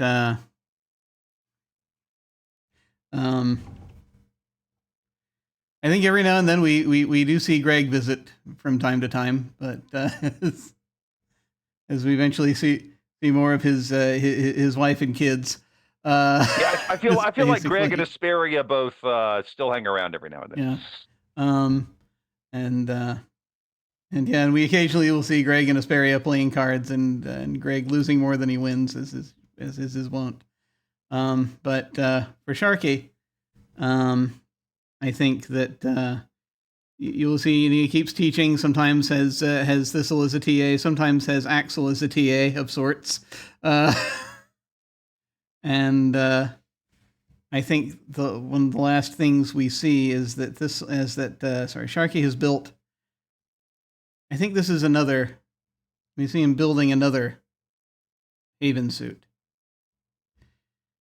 And I think there's going to be this final little bit, for Sharky at least, where there is music playing. It's sort of violin and piano. It's kind of a sort of a Decca-like thing almost. If we are familiar with that style, sort of high fits adjacent. Except, that's in the future, so it's not quite that. It's proto that. And sort of going over the rooftops of this in Six Towers, the familiar building, and going to this sort of the courtyard that's behind these several buildings. That sort of the backs of the buildings form, and we'll sort of see that. From the top-down brief, Sharky's in there doing something, but we can see that as music plays, we go down. There's this table in the corner, and on the table is the Devil's Ear, with the Victrola bell attached to it, and it's also attached to an actual Victrola on the other end with a cylinder running through, playing this music that the lights on the Devil's Ear are resonating in time to. The music is playing out through the ghost field. On the table there is a very small vase with a night blooming flower in it. And there is at the base of this, there's this locket that is open that on one side shows Sharky as a young man, and on the other side shows Verity, his wife Verity, who is red hair, wearing a very sort of elegant dress, and she has this night blooming flower in her hair. And as it will sort of pan across, we know there's motion, we can see the shadows, and that turns out to be that we see Sharky is dancing with someone in this other Haven suit. And as it swings around, we see that the face that is formed on the Haven suit is that of Verity, his wife. And sort of as we pan further away, we see that at the entrance to this place is Axel just sort of occasionally glancing back and sort of bopping their head to the music and going back around and keeping watch. And I think that's the last that we have for the professor in this narrative.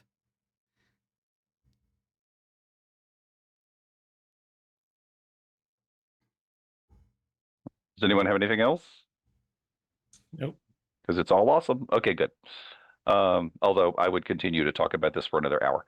All right, so but it is getting late. So I think that's it. And that was awesome. So I guess take us out, Jim. Thank you all so much. And thank you again, especially for the last half hour indulging me. As I know that I can be a bit garrulous when it comes to this. But this has been awesome. And I will talk a little bit more about it in a moment, possibly, as far as my own feelings, if I can assemble them. But we're going to go ahead and start doing our outros so that we can ultimately do that thing, that's mysterious thing that people call going to sleep. Yeah, I think I'm going to give that a shot in a minute. Yeah, I've heard of that. I've heard of Yeah. this thing. Oh, hey. Yeah. Thank you.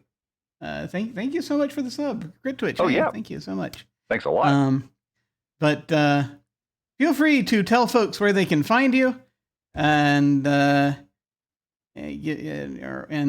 anything you like, and give any final thoughts that you have about this campaign, this session, this campaign. Any favorite bits, whatever you like, anything you like.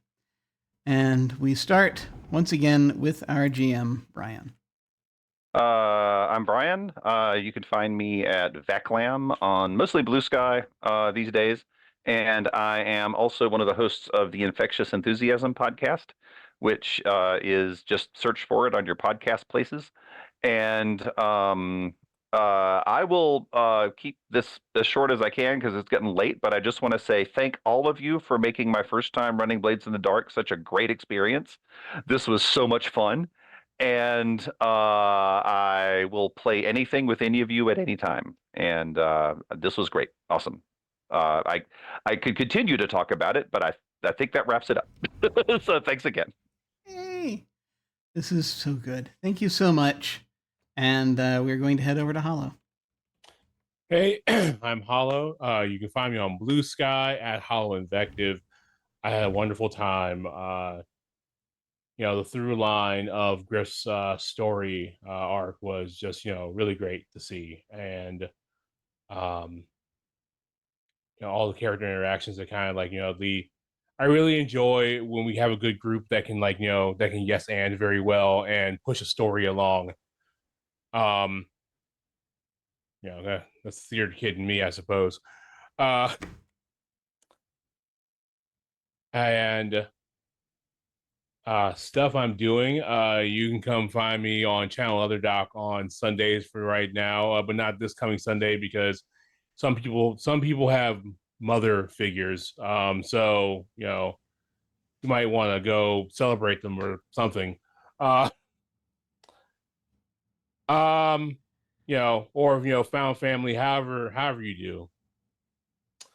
But you can find me for Alas for the Angry Void on Sundays on Channel Other Doc. Also on Wednesdays, we're back on Majestic Goose Network. I play a character in a game called Crits and Knits, which is a one-part knitting discussion, one-part D&D adventure. Our characters are all geriatric knitters who are on one last adventure before we all maybe die of heart attacks on the road, trying to solve a something threatening our retirement community.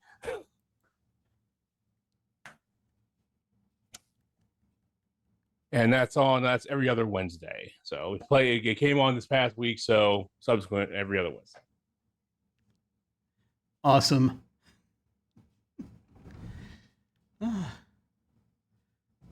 That is awesome. All right. And we will head over to Noctua. So to echo everybody else, this was amazing. Thank you all so much. I've never played this system before, but I loved the story and just the roll with it. We had so many terrible ideas that turned out so well. So I loved that. This was amazing. Otherwise, I exist as Noctua Magna on Blue Sky. You can occasionally find me there. I don't actually have anything else lined up for the near future, which I should probably fix. But yeah, hopefully I'll be around more. I do have a game that I want to run on Channel Other Doc. We'll probably get that going soonish. Yeah, definitely. We've got we probably within probably it's going to be, we're talking about sort of August-ish, maybe something like probably. that. Yeah, something along those lines. If we can make it happen. Yeah. Yes. Do you enjoy space conflict? You enjoy dark hegemonies? Yes. Is this Traveler? This sounds like Traveler. No, it's something completely different. Yes. Oh boy. There's some stuff. Oh boy. Some stuff coming. But awesome. Thank you, Noctua. Thank you so much for coming and joining us. Also, this was great. I really enjoyed having you for this, and I enjoyed having everyone for this. I can never say enough. But finally, we're going to head over to Speedy. Hello. Yeah, this has been a really great campaign. Thank you all for playing with me. This has been really great. Brian, thank you for DMing. Thank you everyone for being able to tell such a great story. I'm honored to have been a part of it and have had my character's backstory be like a driving point for it. I feel like I had really great character interactions with all of you, and it was really, those are the moments that I live for and I love in RP. So thank you all very much. I don't have anything to plug right now. You can find me online as Not So Speedruns, and maybe in like a couple of months I'll have something else going on. We'll see. Looking into maybe running some blades of my own someday. So we'll see where that goes. Follow me on Twitter to keep track. It was so good to play with you again. That was so awesome. And actually, yeah, and first time I think we actually got to play to both be players in a thing, which was awesome. And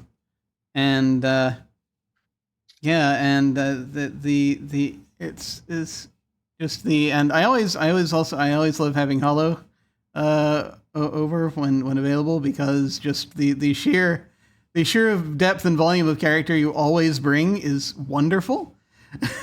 So this, I loved the interactions I had with folks here. And Brian, really awesome job for your first time running this one. Thank you. Excellent. I think that the thing being that I have wanted to play Blades in the Dark since before it came out. Yeah. I was one of those. I was one of those geeks following John Harper on G+. For those of us who remember that platform, as was I.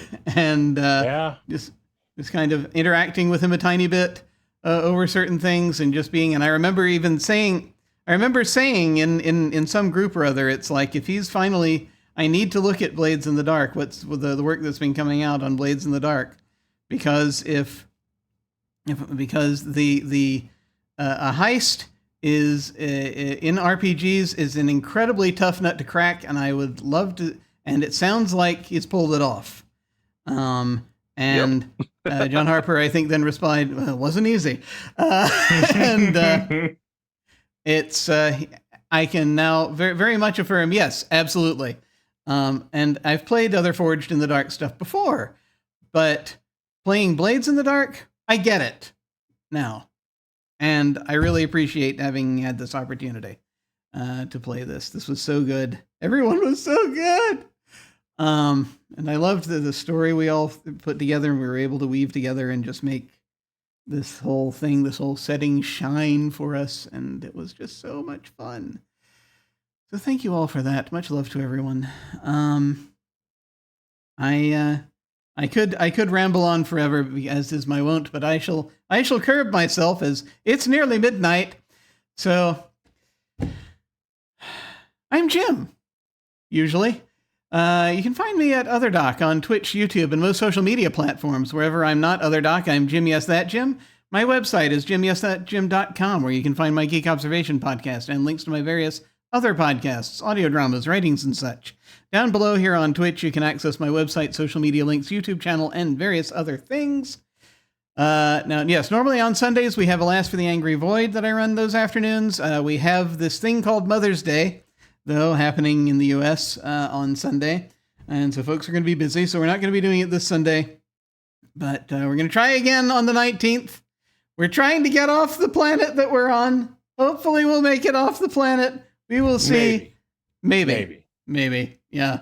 I think the pilot's going to try something, and I can't wait to see them try it. Well, the pilot just realized that this is in fact their circus, and we are their monkeys, and so that was a revelation for them. Like, fuck, I am in charge. Fuck. Yeah. I cannot wait to see how this goes. So we have that coming back on the 19th. And so the Thursday nights are going to be open for me for a while now, which I loved playing this, but it's also glorious that I'll have a little bit of a break. But a week from today, provided Lucci is available, we're going to go back to we're going to keep doing our every other week abject adventure gamery. We're currently playing through the old Infocom text adventure Deadline. So we're finding people acting suspicious. We're starting to uncover things, which was delightful. We only had to look at the clues a little bit, and the Invisiclues, but we're working our way through it. And as far as other things coming up, there are some irons on the fire. A couple of possible campaigns. We've talked about one of them a little bit. Hinted at one of them. There's possibly another one. I got to talk to some people. And there's even yet another one that might be happening end of the summer that I haven't even talked about either. But again, I can't say much because we got to figure it out. But we hopefully will. I think the hints that I'll give. One is fairly traditional as TTRPGs go, but with an interesting approach. And then the other is perhaps one of the most traditional. And the other. Let's see. Do you like hunting for horrible eldritch books? There's a possibility there. We shall see. But this month we do have a one shot of Monster of the Week. I'm going to be running a week from Tuesday, May 21st. I'm using the Gothic Century setting, and it's going to be in late 1800s Paris. We should get another game of your tarot-based theater game. Yeah, that'd be fun. I need to play test it more, for goodness sake. I've only play tested it so much, but sooner or later, Genesis Undone, maybe more of that at some point. But definitely want to keep up with that. Just continue developing that when I find the brain space. But that's everything for me. Folks, thank you all so much for watching. We're probably going to go say hi to some. There are a few folks still streaming that we're going to go say hi to one of them. Probably my friend at Tales from the Fandom is actually streaming, and I haven't seen them stream that often, so we might go say hi to them. Possibly Happy Jacks is streaming. We might go say hi to them. We'll figure it out. There are many people doing many things. But in the meantime, folks, thank you all very much for watching. Take care, and we will see you all of a sudden. Farewell.